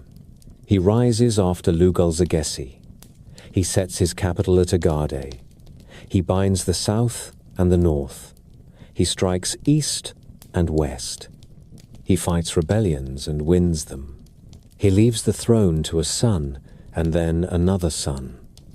His grandson will be Naram-Sin, who will carry the crown to its highest peak and then toward its fall. Akkad taught Sumer a new scale of politics. The city-state remained the basic unit. The temple still fed and counted. The scribal school still taught on wet clay. But above that familiar life there now stood a palace that thought in provinces and in journeys of a month. The plain had met empire. It would never forget the meeting. Sargon left a realm that had to be held with both hands. His sons tried to keep the grip. Rimush ruled first. Early in his reign, almost every great city of the south rose against him. His inscriptions list Ur, Ummah, Adab, and Lagash among the rebels. He marched and broke them in turn. He crossed east into Susiana and defeated Abalgamash of Warashe and other highland lords. He took plunder in copper and silver and brought back statues and door leaves to show that Elam would not raid across the plain at will. Rimush speaks in terse lines on stone. He set weights of silver as fines. He proclaimed the number of captives. He tells us that the empire could still answer when the southern cities tested its reins. His rule ended suddenly. A later note says that court officers murdered him. In a realm stitched together by loyalty and fear, a knife in a dark room could undo what a year of campaigning had secured. Manishtushu followed. He faced new unrest in the north and east, and then turned his eyes to the sea. A royal inscription tells of an expedition that reached Magan, the land many place in Oman, after fighting 32 towns. The text reads like a balance sheet, written by a man who understood both the thirst of copper mines and the hunger of the Akkadian workshops that needed the metal. His reign left us a tall stone monument now called the Manishtushu Obelisk, covered in records of land sales and temple endowments. It names fields, canals, and neighbors in exact lines. It shows an imperial administration that could track ownership and rent across a province rather than only inside a city wall. He too died by assassination. The crown passed to a grandson of Sargon, whose name would cast a longer shadow than any other Akkadian king. Naram-Sin took the throne and made it blaze. In his 9th year, if the later year names are read rightly, all the lands of the realm rebelled. The phrase is formula and also truth. He marched from one corner to the other, broke cities, rebuilt garrisons, and then set about changing the way the empire held itself together. He took the title King of the Four Quarters. He went further. In his own lifetime, he let scribes write the divine sign before his name. He wore the horned crown that marks the gods in Mesopotamian art. On the famous stele that shows his victory over the mountain folk called the Lulubi, he climbs a stony slope with armed men behind him, while enemies twist and fall at his feet. Stars look on as if they confirm his choice. The stele is not only a boast, it is a declaration that empire would now speak with a voice that claimed to be more than mortal. His campaigns ranged far. He struck the Lulubi and other Zagros tribes and inscribed his triumphs on living rock. He recorded victories at Armanum and Ebla, in the lands to the west where cedar grows and where river roads lead toward the coast. He pushed south along the Gulf routes, and claims of tribute from Dilmun and Magan appear in later records. Under his hand, the royal road system became more formal. Couriers moved between fixed stations. Governors were set over provinces that grouped several cities. These governors held titles that show both Sumerian roots and Akkadian reshaping. Grain levies and silver dues were fixed and reported to Agade. The language of letters across the empire was now Akkadian, written in cuneiform. Scribes still copied Sumerian hymns and laws in temple schools, but merchants, commanders, and officials exchanged words in the Semitic tongue of the court. Trade widened because the empire made roads safe, and because the palace had needs on a new scale. Copper from Magan fed smiths who made tools and weapons for garrisons from Susa to Mari. Hard stones from the Iranian highlands became cylinder seals and vessels that carried the mark of the king wherever they went. Lapis traveled from far beyond Elam. In return, the south sent cloth, woven in bulk from temple wool, oil in standard jars, and grain taken as tax and as ration. When goods moved with tablets bearing the royal seal, gatekeepers stepped aside and warehouse doors opened. A state this broad needed regular units of weight and measure. Akkadian officials adopted and spread standard miners and shekels of silver and standard capacities for grain. This is the dull spine of power. Without it, even the strongest army cannot eat in winter. The story of Naram-Sin also carries a darker text. A later poem called The Curse of Agade tells that he offended Enlil of Nippur, attacked the holy city, and pulled down sacred walls. In the poem, the gods answer by sending the Gutians out of the mountains to break Akkad. The piece is theology and memory at once. It is theology because it makes fall follow hubris. It is memory because the Gutians did indeed pour down from the Zagros in the generations after Naram-Sin and tear up the fabric that Sargon had woven. The fall moved through several hands. After Naram-Sin came Shar-Kali-Shari. His name means king of all kings, but his reign reads like a long siege. Letters from the north complain of raids. Records from the south speak of short reigns and broken lines of delivery. The Gutians cut roads and ruined canals. City lords who had bowed to Agade raised their own banners again. Drought pressed from the sky. Around 22 centuries before the Common Era, climate records from northern Mesopotamia and Syria show a turn toward aridity that lasted for many decades. At Tel Leilan, to the north of Sumer, a layer of wind-blown dust lies over abandoned streets from this time. Rain-fed fields failed in the north.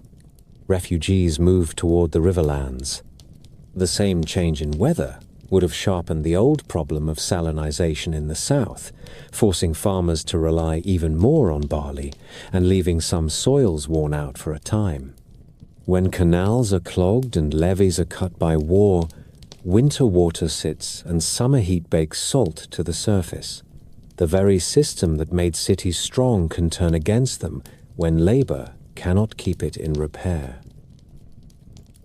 Shar-Kali-Shari died, and a handful of names follow him in quick steps. Dudu and Shu-Turul are remembered, but their power barely reached beyond the capital. Within a few decades, Akkadian kingship was a title without the army to force compliance. The city of Agade itself slipped from memory. Later kings praised and cursed it in poems, but the ground where it stood has not yet been found. That is a hard line to read. A capital, powerful enough to command the two rivers for 150 years, disappeared so completely that modern survey cannot fix its walls. The end was not a single battle. It was attrition on every side. Roads broken by raiders, storehouses emptied by failed harvests, governors who kept taxes for themselves because no royal army stood near enough to punish them. Sumer did not fall all at once with Akkad. The Gutians did not build a true state. They raided and ruled for a time from the highlands, but they did not rebuild canals or weigh grain with fairness. Their presence made life hard enough that Sumerian cities looked for a champion among themselves. The answer would come from Uruk and then from Ur. In the next generation, Utu, Hegel of Uruk, raised the south, drove back the mountain tribes, and set the stage for a Sumerian house to claim the land again. Ur-Nammu of Ur would take that chance and give the plain a new order. The age of Sargon ended, but it taught the lesson that the south would use once more. A realm can be more than a city, and a network can be stronger than any wall when the network is kept in repair. The Ark of Akkad left a deep mark even in its ruin. It made Akkadian the common speech of power from the Gulf to the upper river for many centuries. It set the style for claim and title. Later, kings who had never seen Agade called themselves King of Sumer, and Akkad and Lord of the Four Quarters to borrow Sargon's light. It taught temple households and palaces to work together at a scale that later dynasties would imitate. It left art that still speaks in stone. The horned crown on Naram-Sin's head is a sign that power had learned to use the language of the gods in public. The same crown is also a warning, because later scribes used it to explain why the gods turned away. The Gutian time left the plain tired. Canals lay choked with silt. Boundary stones leaned where no one had the strength to set them straight. Grain stores were thin, and the road watch had gone slack. The first answer came from Uruk, where Utu Hegel rallied the southern cities and defeated the last Gutian king, a man named Tirigan, in the old inscriptions. For a brief span, Utu Hegel held the senior place. In Ur, he installed a trusted governor named Ur-Nammu. Within a few years, the balance shifted again.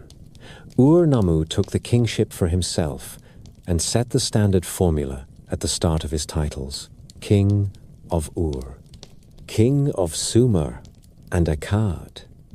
This was not just a boast. It announced a program. He meant to bind the South into one order and to make that order visible in brick, in clay, and in the way bread moved from storehouse to hand. Ur-Nammu chose his capital well. Ur sat where river and sea trade could meet, and its god was Nana, the moon whose cycles had long measured work and feast. The king set his masons to work in the sacred precinct. The great ziggurat of Ur rose in stages of mud brick cored with fill and faced with baked brick set in glossy bitumen. 3 monumental stairways climbed the front to a platform where a temple to the moon god stood. The base measured roughly 2/3 of a stadium on the long side and almost half on the short, a mass that turned the horizon into architecture. Bricks stamped with his name and titles still show where his men laid courses true, course after course to a height that later kings would repair and renew. The ziggurat did more than honor a god. It announced that the South had a center again, a place where the calendar would be kept and where rations would be weighed without fear. He did not build only at Ur. Year names from his reign list great works as markers of time. The year the wall of Ur was built, the year the wall of Uruk was built, the year the canal of Nana was dug, the year the Ekur of Enlil at Nippur was restored. Foundation cones from Nippur, Uruk, and Eridu record that he rebuilt temples and set their rites in order. In each city the same rhythm is visible. Temples raised on renewed platforms, storehouses repaired and fitted with stronger doors, quays dredged, canals recut and lined with reed and bitumen where the water scoured hardest. When a king can claim that a year is named for a wall or a canal, he is telling farmers and boatmen that their labor has been gathered and directed. The priest who recites the year name at a festival is reciting policy as well as praise. The new order ran on counted grain and on measured work. Ur-Nammu and his officials regularized weights and measures so that a gur of barley in Umma would be the same as a gur in Lagash when written on a tablet. The gur was reckoned as many sela, and the sela was a single bowl measure that a scribe could draw with a clean sign. Silver paid fines and rents, and was weighed in shekels and minas on balances that inspectors checked at the gate. Land was surveyed in iku and larger blocks, with plots marked along canals and feeder ditches so that water could be assigned in fair turns. These are not small tidying gestures. In a land where a bad water schedule ruins a field for years, fairness is engineering. The king's men walked fields with measuring cords and wrote what they saw in clay so that a memory could cross a generation without gossip changing its size. He also settled the rhythm of tax and supply with an invention that later scribes called the rotation. Provinces took turns delivering the crown's needs in set months. 1 month, Umma sent cattle and sheep to supply sacrifice and rations. Another month, Lagash sent barley and flour. Another month, Adab sent fish and oil. The administrative center that handled much of this traffic stood at a place the tablets call Puzrish Dagon, near Nippur. Tens of thousands of tablets from that place list animals on the hoof, hides and wool by the load, and the names of herdsmen and accountants who carried the work. Each entry has numbers that fit a standard and seals that carry names the palace knew. The effect was to turn many city stores into one great warehouse, without breaking the local pride that kept those stores full. Law moved from custom to code in this same moment. Fragments from Nippur and Ur preserve lines from what scholars call the Code of Ur-Nammu. The prologue says that An and Enlil gave him kingship and that he established justice in the land. The laws that follow set penalties in silver for bodily injury and theft, fix rules for divorce and for false accusation, and declare death for murder and for certain violations that threatened the order of households. The terms are plain and leave little room for a corrupt steward to play with words. If a man puts out the eye of another, he pays a set weight of silver. If a man lies about another in court, he pays a set weight. If a man violates a married woman, he dies, and the woman is cleared. If a man divorces a wife without cause, he pays her compensation in silver and grain. The code is the oldest we have in this form. It does not exhaust the law, but it gives officials and commoners a line they can point to when memory and influence pull in different directions. The court and the temple ran on tablets, and scribal schools were busy again. Boys learned Sumerian lists, copied model contracts, and practiced the problem texts that teach how to reckon capacity, land, and labor in the sexagesimal way. The spoken language of many markets was already Akkadian, but the language of the law and the hymn remained Sumerian. Royal hymns from this age praise the king as builder and bringer of justice. Administrative archives from Umma and Drehem show the machinery behind the praise. They list teams of women working looms and the wool issued to them. They list boatmen and the barley rations that keep them strong. They list brick quotas for a day's work on a city wall and the beer that follows the sun down. The poetry and the numbers describe the same world from different ends.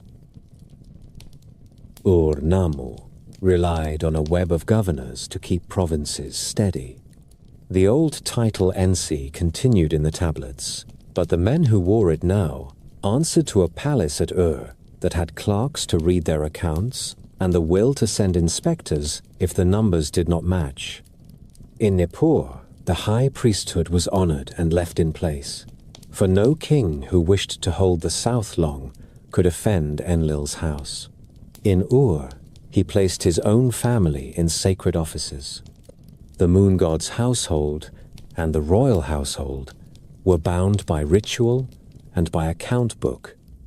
The king's seal and the god's seal kept the same stores honest. The army relearned its trade as canals and walls revived. Gutian bands still raided down passes in the Zagros. Amorite groups pressed along the middle Euphrates and drifted into the river country as clients and hired hands. Ur-Nammu's year names speak of subduing enemies and of erecting victory stelae. Garrisons at the edges and patrols along the main canals kept movement safe enough for trade to grow. When a state can promise that a boat will not be robbed between quays and that a caravan will find water at a named station, merchants begin to risk distance again. Copper from the Gulf routes, stone from Elam, and timber from the upper river returned to the quays of Ur. In exchange, the south sent cloth, oil, and grain that the palace could draw upon without begging a city council for permission. His reign likely began around 2112 before the Common Era in the Middle Chronology, and it lasted almost 2 decades. The dates can shift by a handful of years depending on the scheme, but the order is firm. He followed Utu Hegel. He rebuilt, he legislated, he centered the south at Ur. His end was sudden. A later tradition says he died in battle in the north. Whatever the field, the fact is that he left a machine in motion and an heir who knew how to use it. When later ages remembered Ur-Nammu, they remembered a builder with a basket on his head. On foundation plaques, he is shown carrying clay for the god's house, a king who serves by lifting brick. The image is not merely pious, it is accurate. He rebuilt the physical skeleton of the South, and he rebuilt the invisible skeleton of weights, calendars, and law that let strangers work together without fear. The plain that had been a patchwork under the Gutians became again a single cloth. Ur-Nammu left a city that had found its breath again. His son took that breath and turned it into a long, steady run.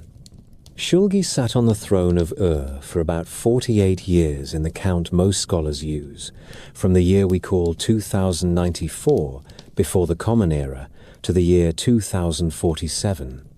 Longevity gave him the chance to finish what his father began, and then to enlarge it until the South moved to a single rhythm that the palace at Ur could name and measure.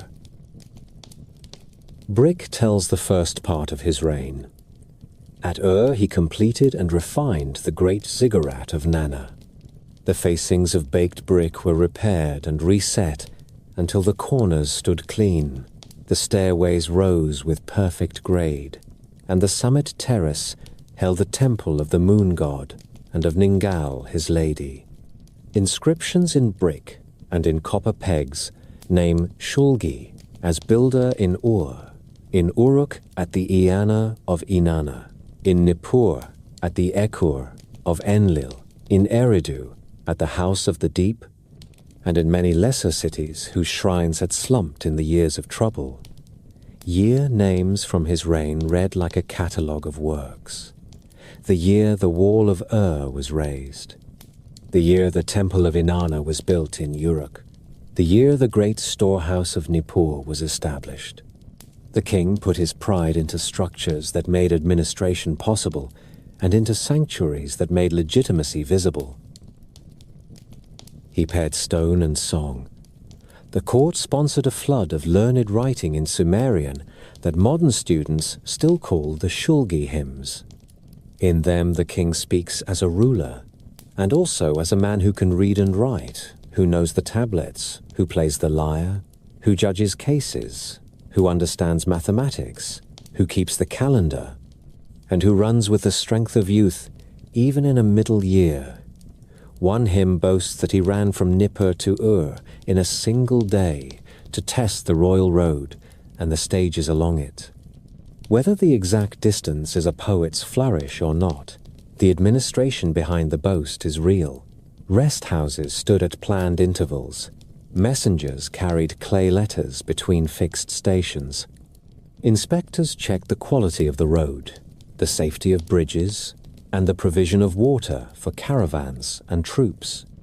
The phrase royal road in this age means an itinerary written on clay and enforced by officials whose seals had weight at every gate. The machine that moved goods and tribute across the south became very regular under Shulgi. The rotation system that his father set in motion matured into a calendar of delivery that scribes could audit. Provinces took turns each month to furnish herds, grain, oil, leather, and finished cloth. The great receiving center at Puzrish Dagan near Nippur recorded the stream of animals and products with a precision that modern museums still feel on their shelves, since tens of thousands of tablets from this place survive. A single tablet might list dozens of cattle and sheep on the hoof, with marks for sex and age, the herdsman responsible, the destination of the animals, and the officers who sealed the transaction. Other tablets note wool issued to teams of weavers, and finished cloth returned by count and quality. The city of Umma sends one kind of cloth in 1 month. The city of Lagash sends another lot the next.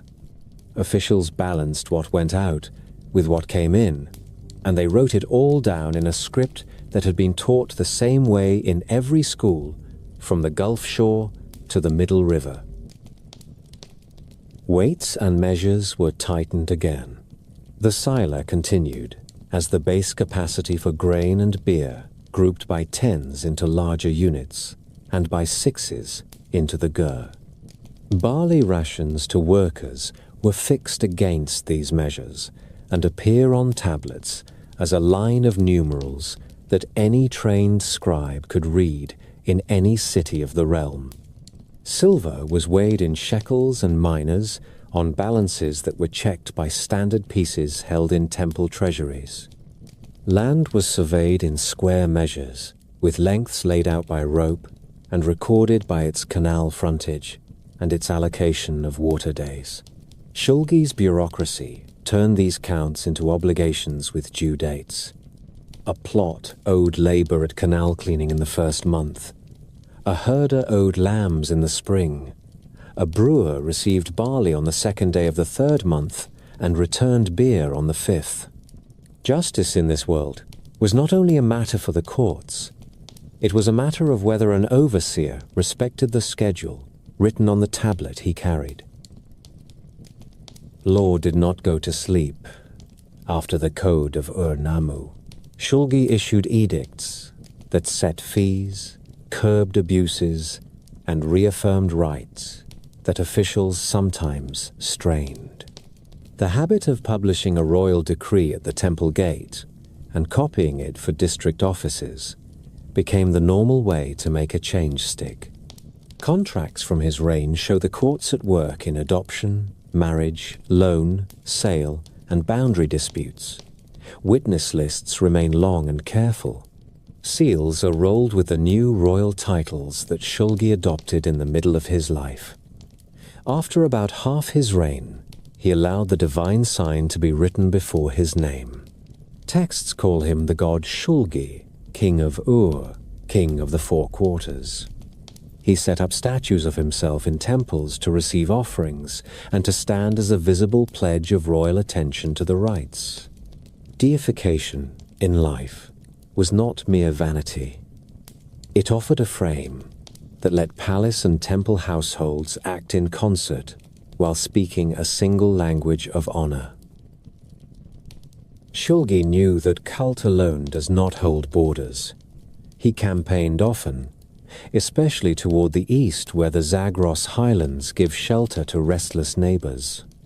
Year names mark victories over Semurim and Lulubi and record the capture of their rulers. Rock reliefs carved in the passes show royal figures with foot upon captive and inscriptions that give the king's name and the name of the mountain people humbled there. Garrisons were placed in strategic valleys and in cities of the Diyala region to guard the road to the highlands. Forts with names that honored the king rose at river crossings. To the west, Shulgi struck at points along the upper Euphrates, but the deeper problem in that direction was the slow drift of Amorite groups into the riverlands. Texts of the time call them Martu, and speak of them as tent dwellers and herders who could be clients and soldiers as well as raiders. Shulgi hired some, fought others, and tried to keep canal banks and roads secure without tearing up the fields to build a barrier that would choke trade. That last step would come later under his descendants, who raised a long wall across the middle Euphrates region in a desperate attempt to fence out the west. Diplomacy was as busy as war. Letters and gifts moved between Ur and Susa, between Ur and Anshan, and between Ur and cities of the north. Elamite princes appear as allies and as sons-in-law in tablets and in cylinder seal legends. The court married royal daughters into important houses and called in favors when a border lord grew too bold. Tribute lists from the east show copper, wood, and stone coming in along with hostages whose keepers were named and paid at the palace gate. The south was no longer a set of peers. It was a realm with one court that knew the names of distant officers and the sums they owed. Scribal education reached a new polish. School tablets from this age preserve graded sequences of exercises. A boy copied signs, then copied lists, then copied model legal forms, then copied proverbs and hymns. Some school tablets show a teacher's neat column and a student's shaky copy beside it, an image as human as any in this story. The curriculum fixed Sumerian as the language of learning at the same time that Akkadian grew as the language of daily speech. Bilingual lists trained officials to move between the two. The result was a class of clerks who could serve at Ur or at Mari without stumbling over a term that changed with the city wall. The economy of this golden age had a public face and a private one.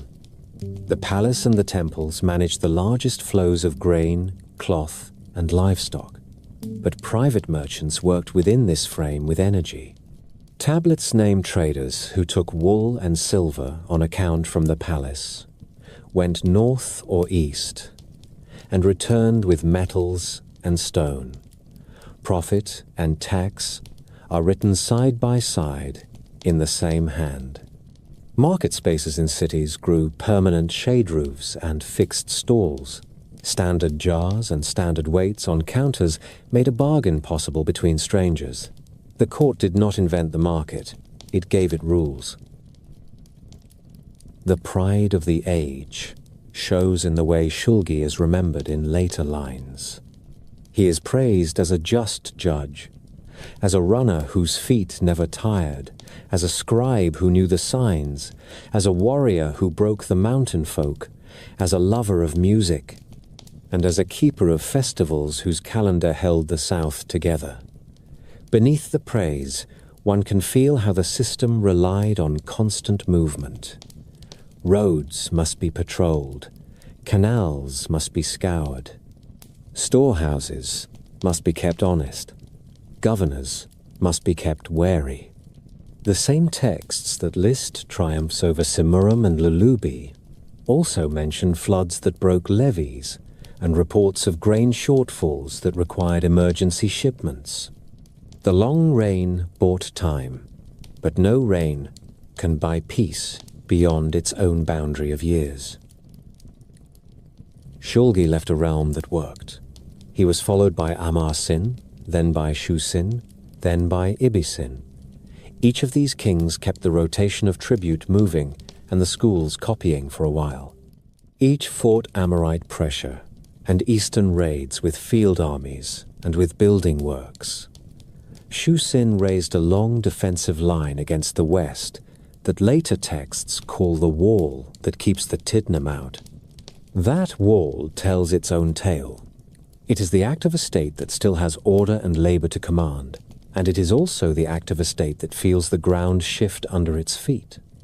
When harvests tighten and caravans must be escorted farther than before, a wall is a hope as well as a plan.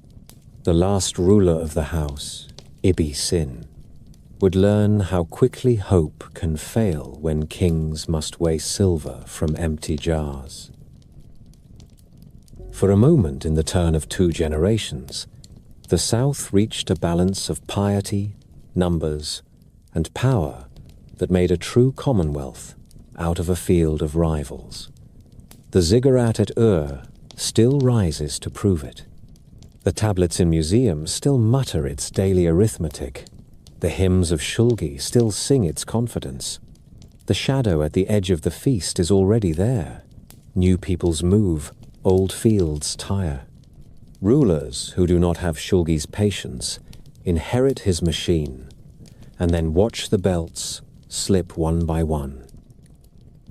The long reign of Shulgi ended with a realm that moved to one calendar and kept its books in one hand. His heirs could not keep the threads from fraying.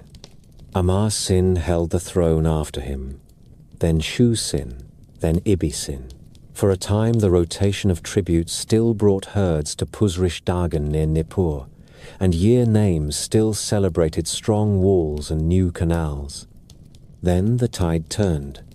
Prices for barley and wool rose sharply in the tablets. Officials wrote of short rations and late deliveries. Governors who once hurried to answer a summons began to send letters that asked for more silver and more soldiers.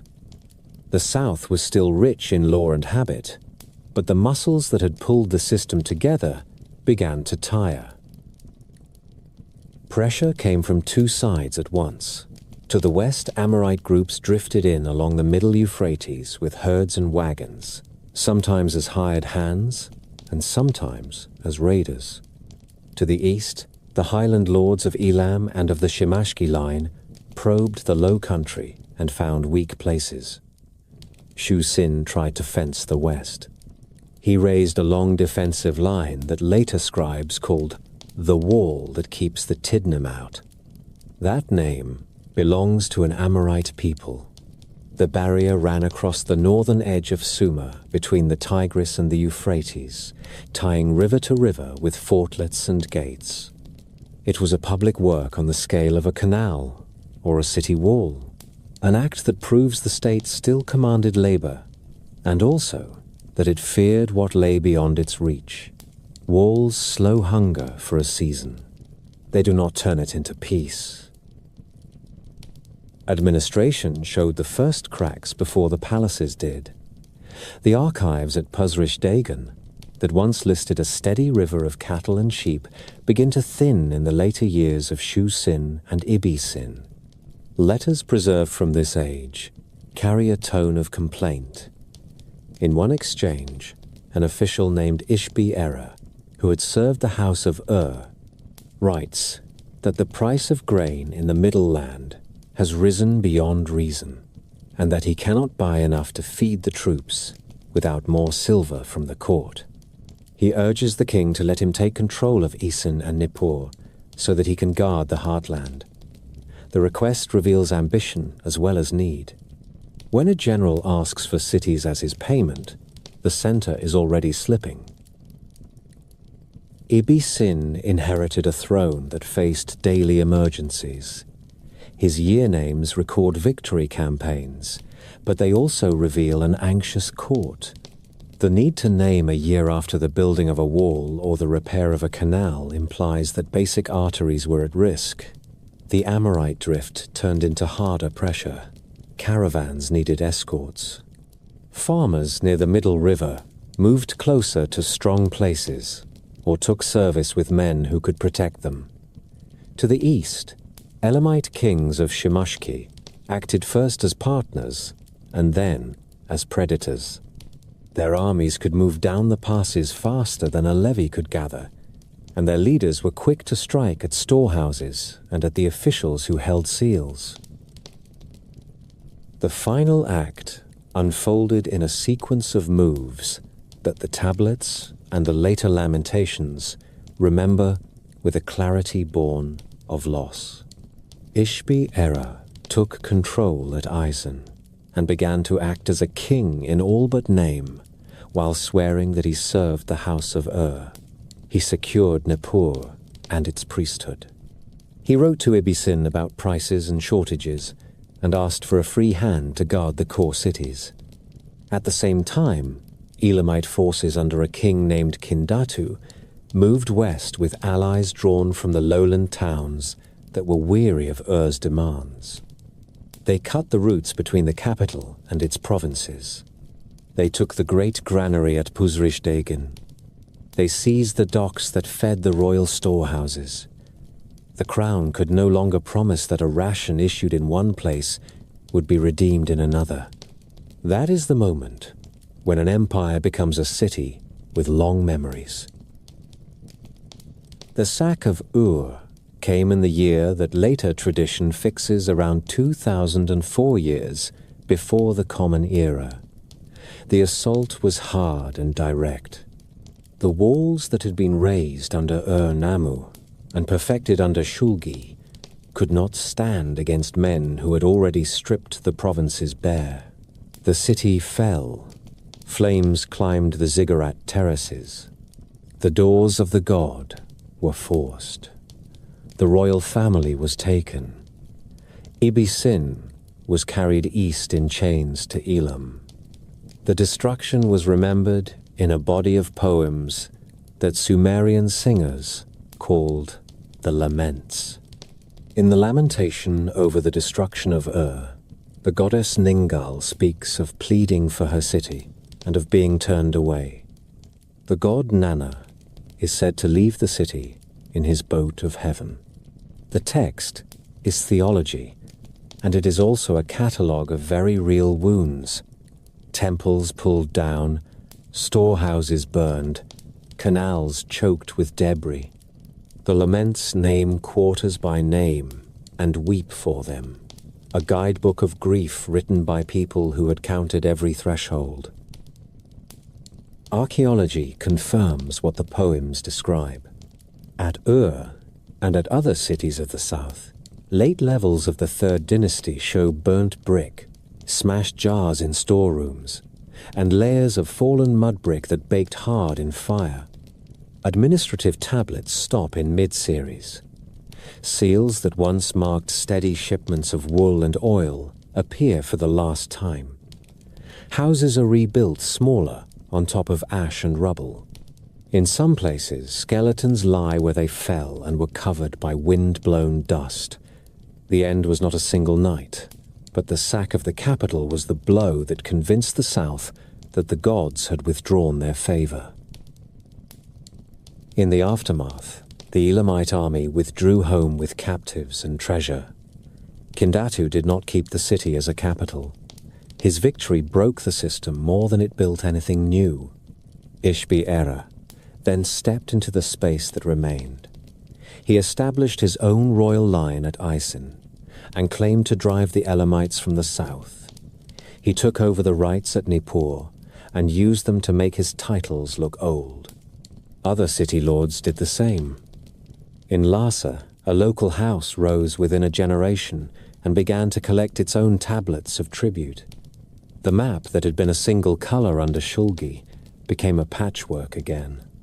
The language of the tablets remained Sumerian in schools and in legal forms, but more personal names in Akkadian and Amorite speech appear in lists of witnesses and soldiers. The change had begun even before the fires were out. The fall of Ur was a political event and an economic event. Climate had set the stage.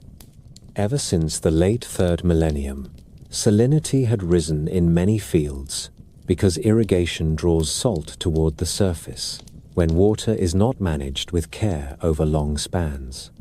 Farmers had shifted from wheat to barley because barley tolerates salt better. Yields had fallen in some districts despite strict schedules. In the north, a turn to drier weather around the century before the fall sent more people south in search of safety and grain.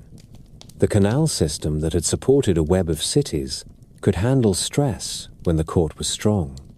It could not handle every stress at once when the provinces began to keep their grain for themselves. Armies cannot march when their depots are empty. Walls cannot be repaired when brickmakers cannot be paid. Law itself weakens when the store of silver that underwrites fines and rations is spent faster than it can be weighed back into the scales. Ur's end marked the end of Sumerian rule as a living force. It did not erase Sumerian culture. The laments were copied in schools for centuries. The rites at Nippur continued.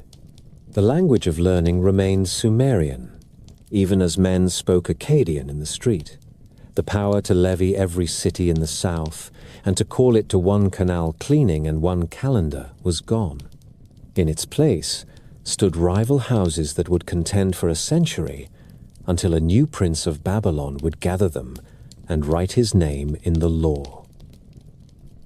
After the fires at Ur went cold, the south did not fall silent. It spoke in new voices that kept the old words alive.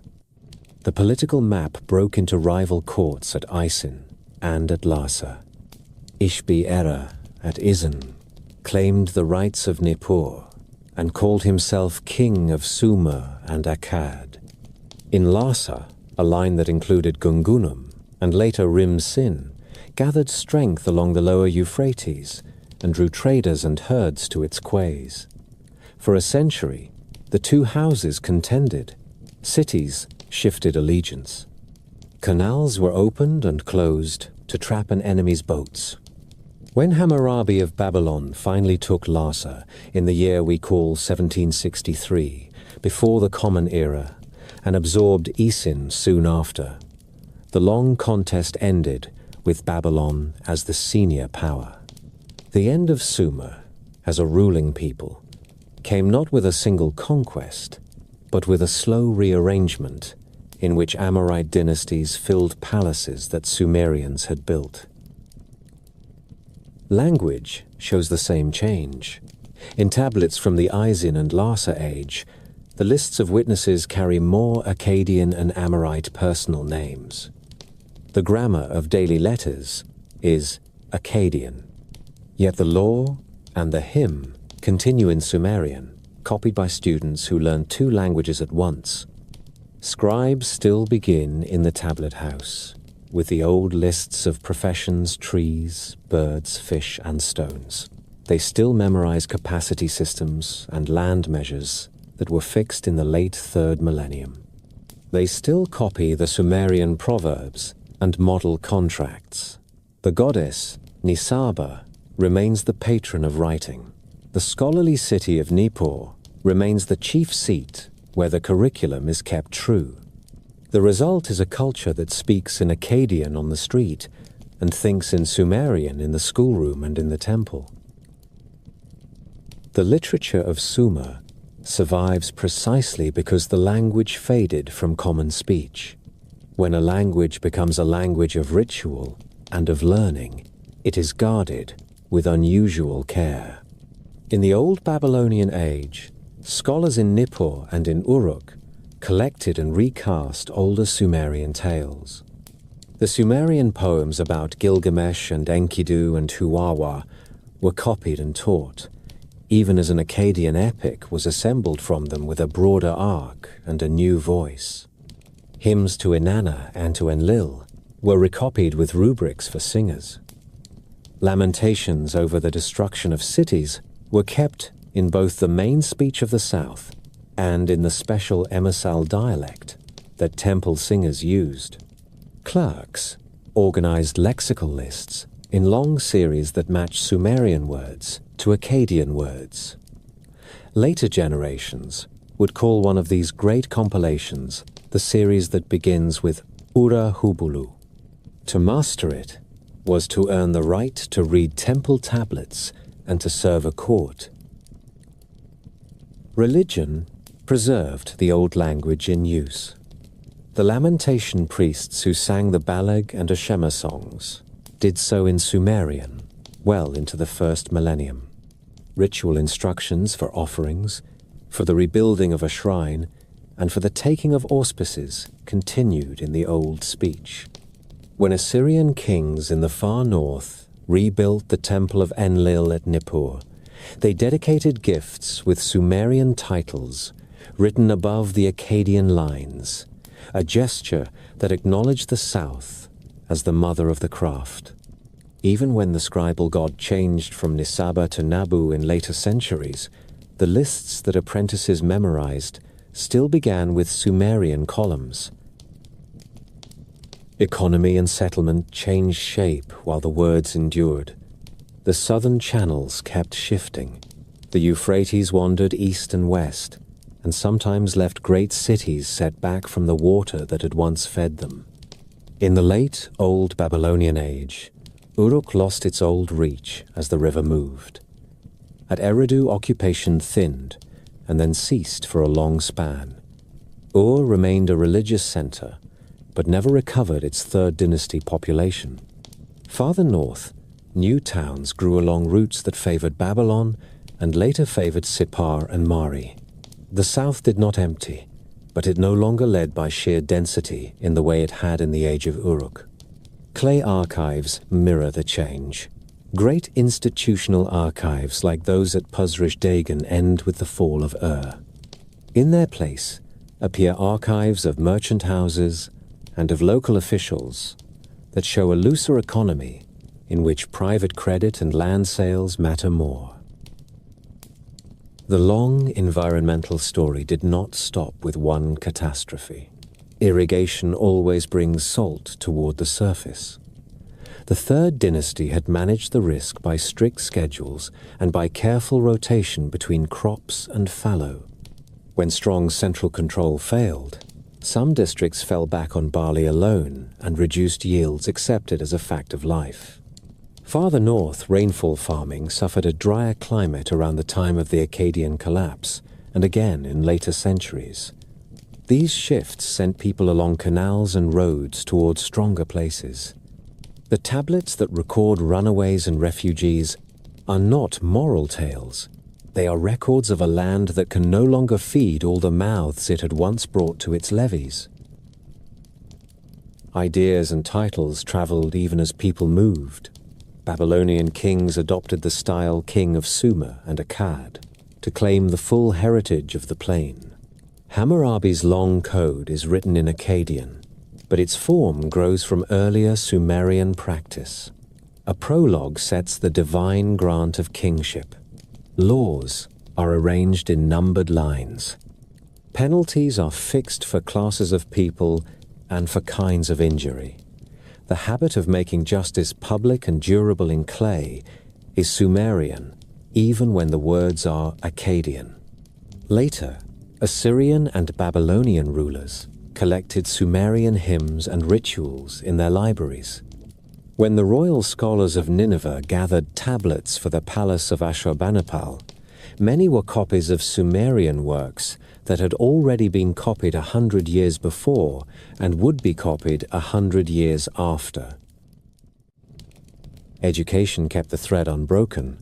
School tablets from Nippur in the second millennium show a graded curriculum that begins with simple sign lists and ends with complex bilingual word lists and model hymns.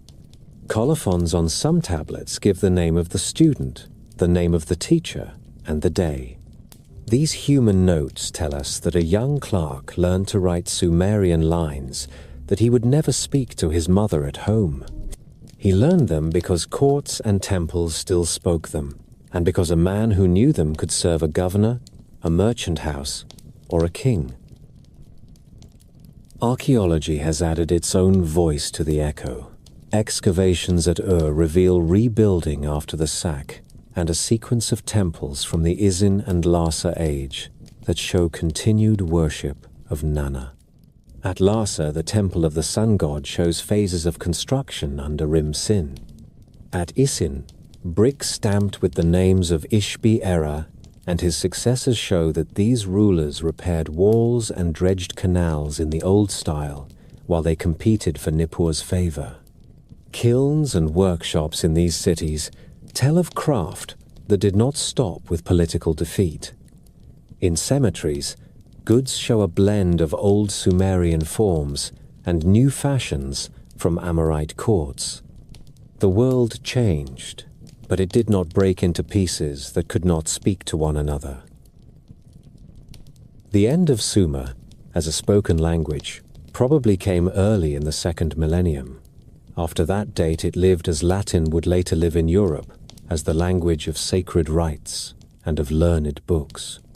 Bilingual tablets from the first millennium in Assur and Babylon prove that priests and scholars still learned it and still used it to title their works. A Babylonian astronomer who wrote a clay ephemeris could read a hymn in Sumerian and could gloss its lines in Akkadian for a student. The line that runs from a barley field at Eridu to a scribe in Babylon who charts planets on clay is not a straight line, but it is unbroken. The Sumerians did not vanish. They were absorbed. Their gods received new names or kept the old names with new pronunciations. Their law was recited with Akkadian words, but in familiar forms. Their way of counting hours and degrees and measures did not need a translator. Their schools taught generations of strangers to write their signs. Their cities lost power and then lost population, but their stories walked to other homes and were invited in. The echo faded in the streets and grew stronger in the libraries.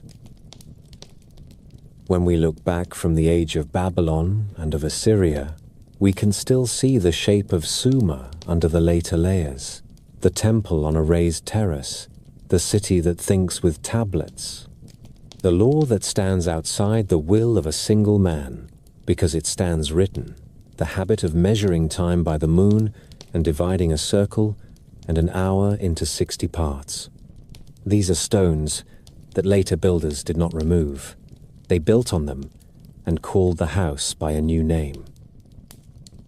The Sumerians did not only build cities, they built habits that outlived their walls. In the land between the rivers, they turned water into law, clay into memory, and number into a language that still orders our days. When later kings spoke of ruling the 4 quarters, they were standing on Sumerian ground, whether they knew it or not. Begin with the city. Sumerian cities grew from temple households into full civic organisms. Tripartite temples, aligned on a clear axis, buttressed facades, recessed panels that caught the light, platforms that rose in layers until they became ziggurats faced in baked brick and set in bitumen. The great terrace at Ur, finished and repaired through generations, is only the most famous survivor of a form first explored at Eridu and Uruk. Around the Sacred Heart stretched storehouses, courts, workshops, and docks on cut canals. Quays took reeds and timber from the north, copper from the east, and stones from highlands that had no clay to spare. The street map learned a grammar of lanes and courtyards that kept shade and moved air. Houses showed standard plans with reception rooms, side cells, brick-lined drains, and storage jars sunk in the floor to cool oil and beer. The city was not accident. It was a plan repeated until habit became culture. The temple economy taught the world to manage scale. Fields and herds belonged to the god and were leased to dependents on terms written into clay. Loom rooms turned temple wool into cloth under the eye of overseers. Brewers and bakers drew measured barley and returned counted jars and loaves. The famous bevel rim bowl of the Uruk age is the poor man's archive of that system, a standard portion held in the hand. Cylinder seals rolled scenes of banquets and combats across wet clay to certify rations and receipts. Bullae with tokens gave way to tablets with numerals, and then to full writing, so that a storehouse could remember more than any steward's head could hold. With writing came schools. The tablet house taught boys to cut neat wedges, to copy lists of professions and plants and stones, to reckon capacities, and to draft contracts. From there, the school carried the first literature, the first hymns, the first proverbs, and the first mathematics that survives in a sustained tradition. The Sumerian script began as pictures and grew into signs pressed with a cut reed. In the late 4th millennium before the Common Era, tablets from Uruk record barley and beer, fish and textiles, and the rations of workers whose names are sometimes drawn with pictures and sometimes with phonetic signs. The script settled into cuneiform and became a tool that could write Sumerian and Akkadian and any tongue willing to learn its values. In the next centuries, scribes compiled lexical lists that paired Sumerian words with Akkadian words, preserved long series of signs, and fixed technical terms for law and cult. The habit of writing outlasted the language that first bore it. Long after people in the street spoke Akkadian, the school still trained minds to think in Sumerian categories, which is why Sumerian literature and law were copied for 1,000 years. Number was the second pillar. The Sumerians favored a way of counting built on 60 that proved more generous than the 10 that fingers suggest. Sexagesimal reckoning let them handle reciprocals with ease and encouraged tables of products and measures that moved smoothly between grain and land and time. Capacity was reckoned from the sila as a basic bowl, grouped into larger units like the gur. Lengths were set in cubits and cords. Land was surveyed in square measures, such as the field called the iku. The same base gave time its measure. Months followed the moon and were kept in step with the seasons by intercalation when needed. Hours and circles divided cleanly into 60 parts, so that a scribe with a straight edge and sense could apportion a field, schedule a levy, or time a rite. Later, ages adopted the hour and the circle whole, which is why a watch on the wrist still speaks Sumerian without knowing it. Law is the third pillar. For centuries, custom and oath carried justice. Then, rulers began to proclaim reforms and to fix decisions in clay. The reforms of Urukagina at Lagash curbed the small thefts of office. The Code of Namu at Ur set penalties for bodily harm and theft, gave rules for marriage and divorce, and punished slander with measured silver rather than blood when possible. The court sat at temple gates. Judges heard witnesses, seals were rolled, contracts named adopters and adoptees, lenders and debtors, buyers and sellers, with terms and sureties and curses for violators. When a ruler proclaimed a change, he set the tablet in a wall so that any citizen could point to it. The idea that law can stand outside the will of the steward because it stands written is one of the Sumerian gifts that later dynasties guarded with zeal.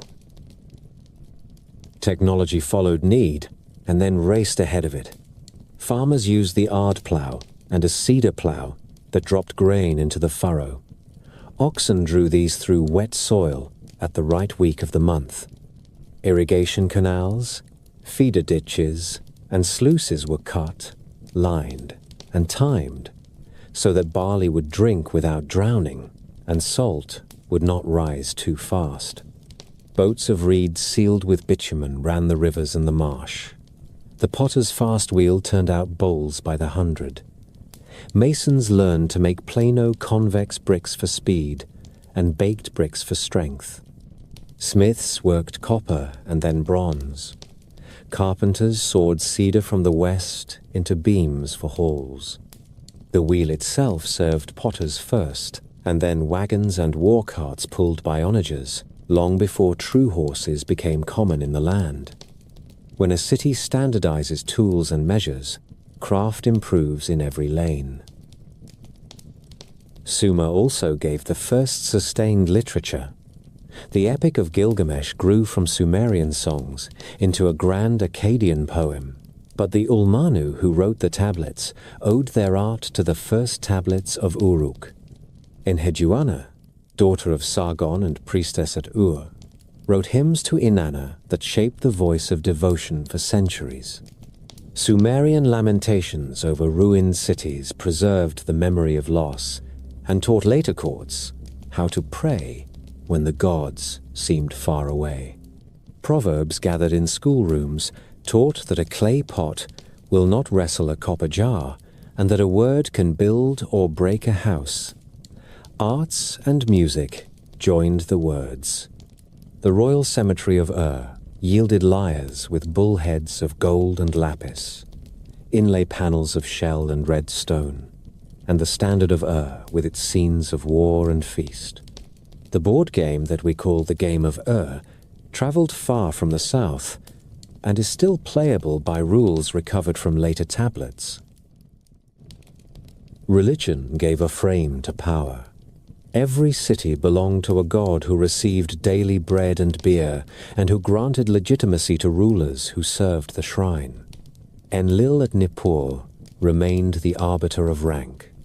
Nana at Ur measured the month and blessed merchants who put to sea from the river mouth.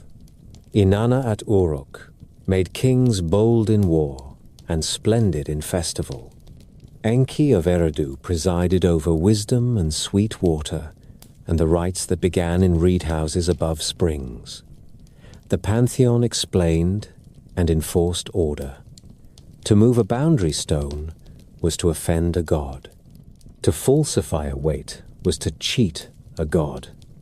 To swear lightly was to invite the river ordeal. The temple calendar tied labor to the sacred round, so that canal, cleaning, harvest, and sacrifice moved together through the year. Their science began with the sky and the field. Sumerian priests and scholars watched the moon, tracked the first rising of bright stars, and learned the seasons that help seed and sickle.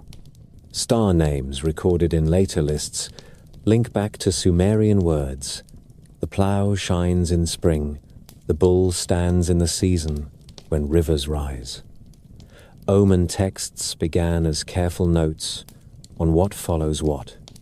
When the moon is thin and pale, the flood is weak. When a halo rings the moon, a wind will come.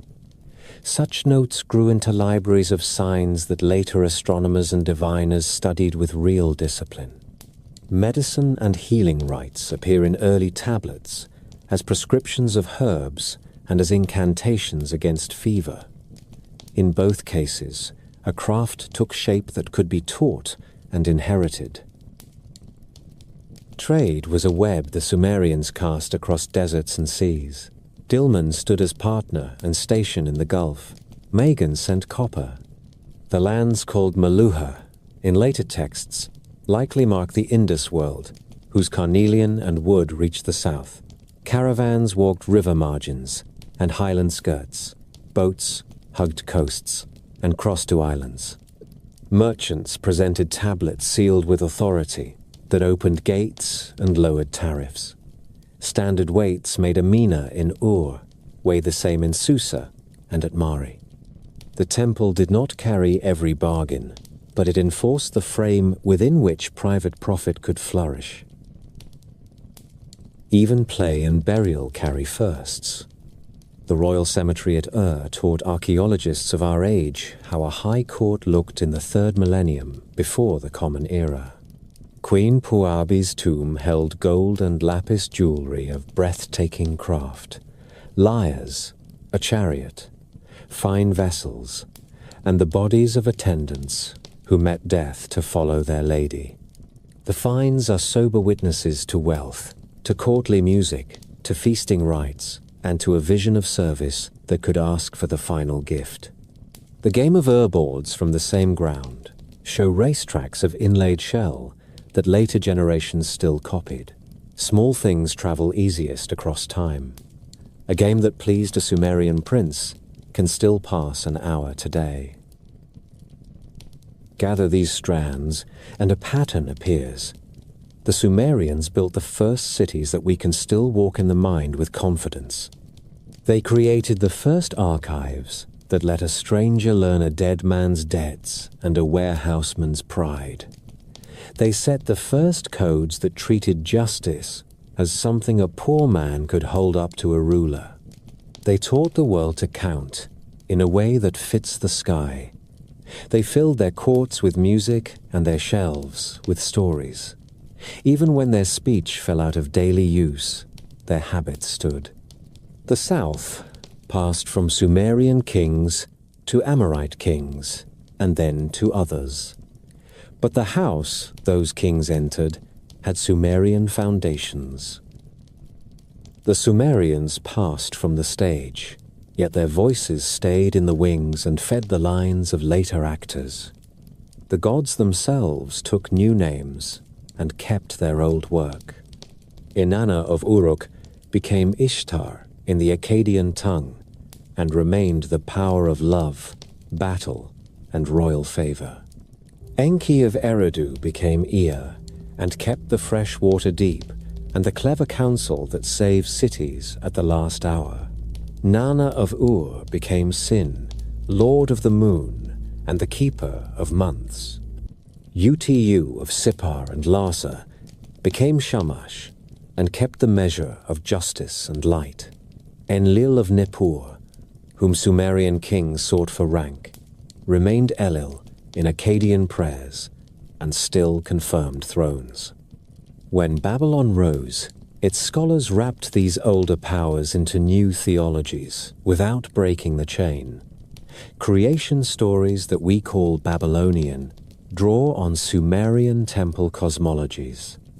Rituals that carried the year from planting to harvest kept Sumerian lines word for word in the mouths of priests who spoke Akkadian at home. The literary tradition traveled the same road. Sumerian poems of Gilgamesh were copied in schools long after Sumerian fell silent in the street.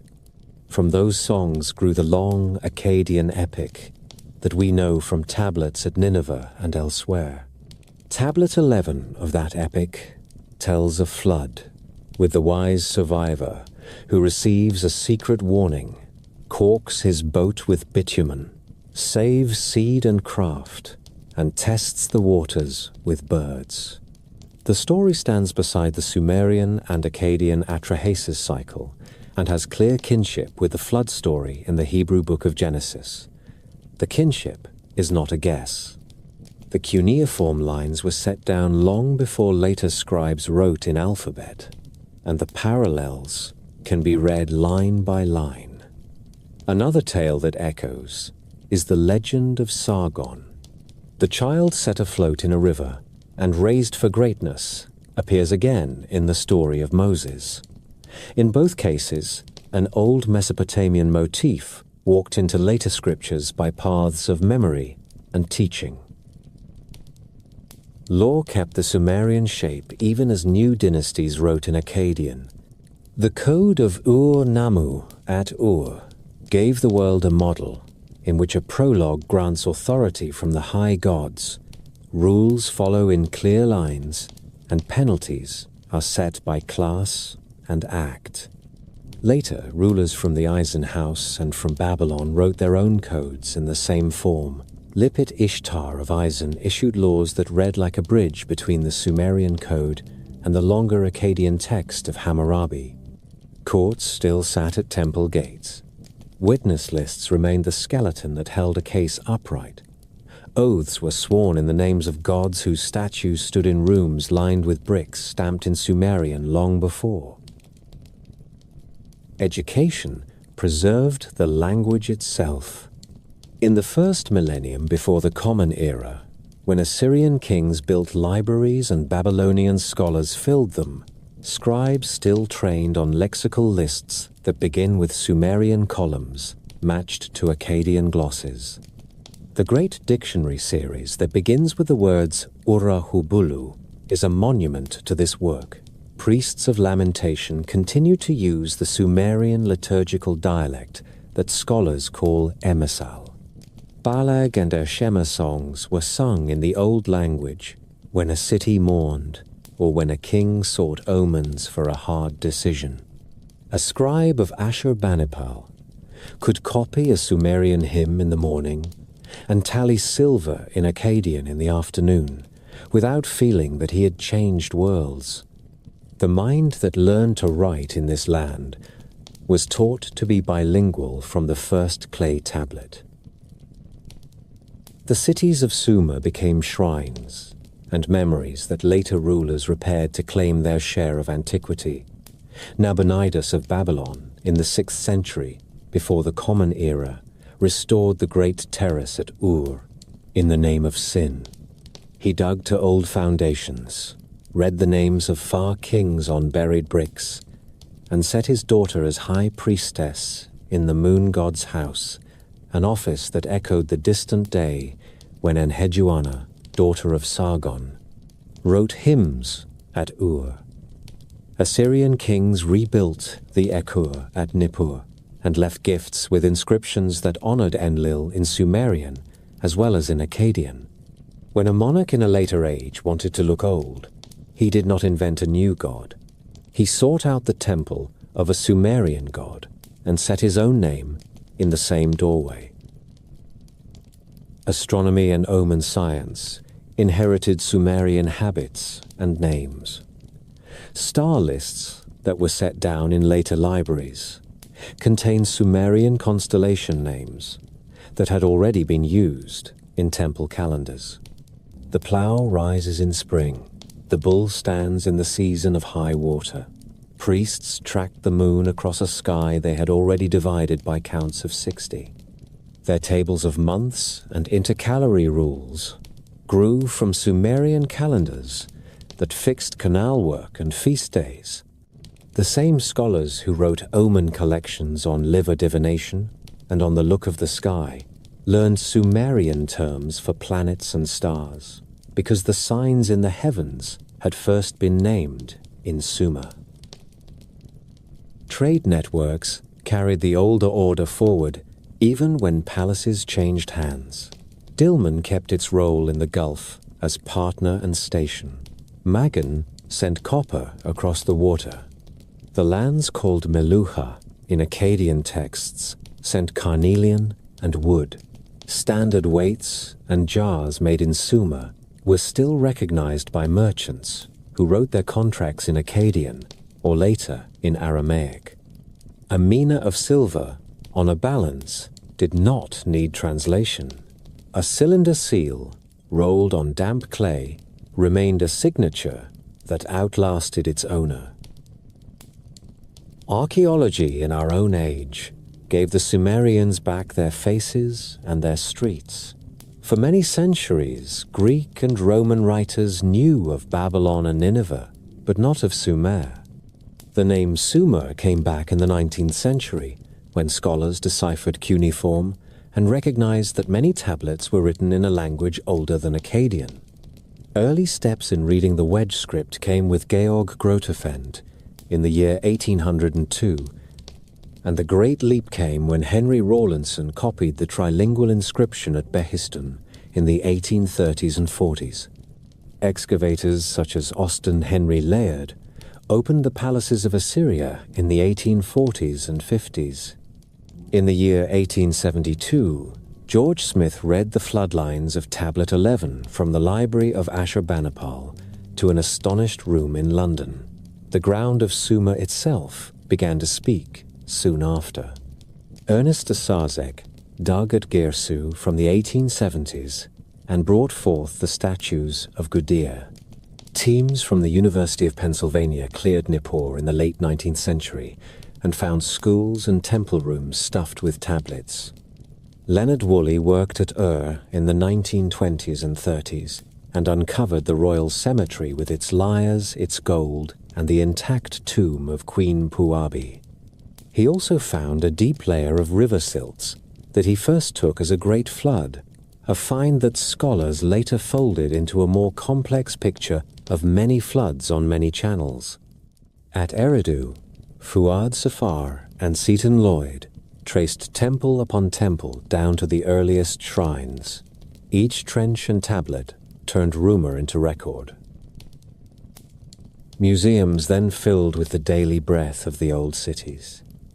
From the Eanna precinct at Uruk came the Waka vase, with its procession of offerings and the marble face that must once have been inlaid with bright stones. From Lagash came the stele of the vultures, with its ruler Eanatum and its horrifying exactness about war. From countless storehouses came the humble bevel rim bowls that fed workers and taught excavators how mass production looked 4,000 years ago. From scribal rooms came lexical lists and school tablets that still show a student's uneven wedges beside his teacher's neat hand. The Sumerians moved from legend to syllabus. Their legacy also took quieter routes. Words themselves traveled. Akkadian kept Sumerian loanwords for fields, offices, and tools. Later, Aramaic borrowed terms from Akkadian that had once been Sumerian. Even when the sounds shifted, the categories stayed. A city was still a temple household with fields, ledgers, and docks. Whether the steward spoke Sumerian or Akkadian or Aramaic. A ruler still sought the blessing of a god at Nippur or Babylon before claiming the old formula king of Sumer and Akkad. A scribe still learned to think in tables of 60 before he could serve at a court. In the end, the Sumerians remained present as foundations. Their cities taught later builders how to stack clay until it speaks to the horizon. Their schools taught later courts that a promise written on a tablet can instruct a judge who has never met the signer. Their law taught later kings that justice can wear a prologue and a list and still bind the steward who reads it. Their number taught later astronomers how to count the steps of the moon. Their poems taught later writers how to speak of friendship and loss in a voice that can cross 3,000 years. Modern readers met them late and found that part of their own house was older than they had guessed. When George Smith sounded out the floodlines, he was not awakening a dead world. He was hearing the oldest part of his own tradition speak in another tongue. When Woolley brushed away dust from the lyre with the golden bull head, he was not only opening a royal grave, he was finding a court where music had duties, where bread and beer were counted, where a steward could point to a brick and name the king who laid it. The echo that began in a reed house at Eridu moved through Babylonian schools, through Assyrian libraries, through the chancelleries of Persian satraps, through the notes of Greek travelers who did not know the old name, and then into the notebooks of scholars and the galleries of museums. That is how a first civilization endures, not by a line of kings alone, and not by one perfect city, but by habits that other peoples adopt because they work. A calendar that fits canal and harvest. A script that can hold a contract so tight that a liar cannot wriggle free. A measure that fits barley and beer and time. A song that teaches courage and grief to whoever hears it. The Sumerians gave these to the world, and the world has used them ever since.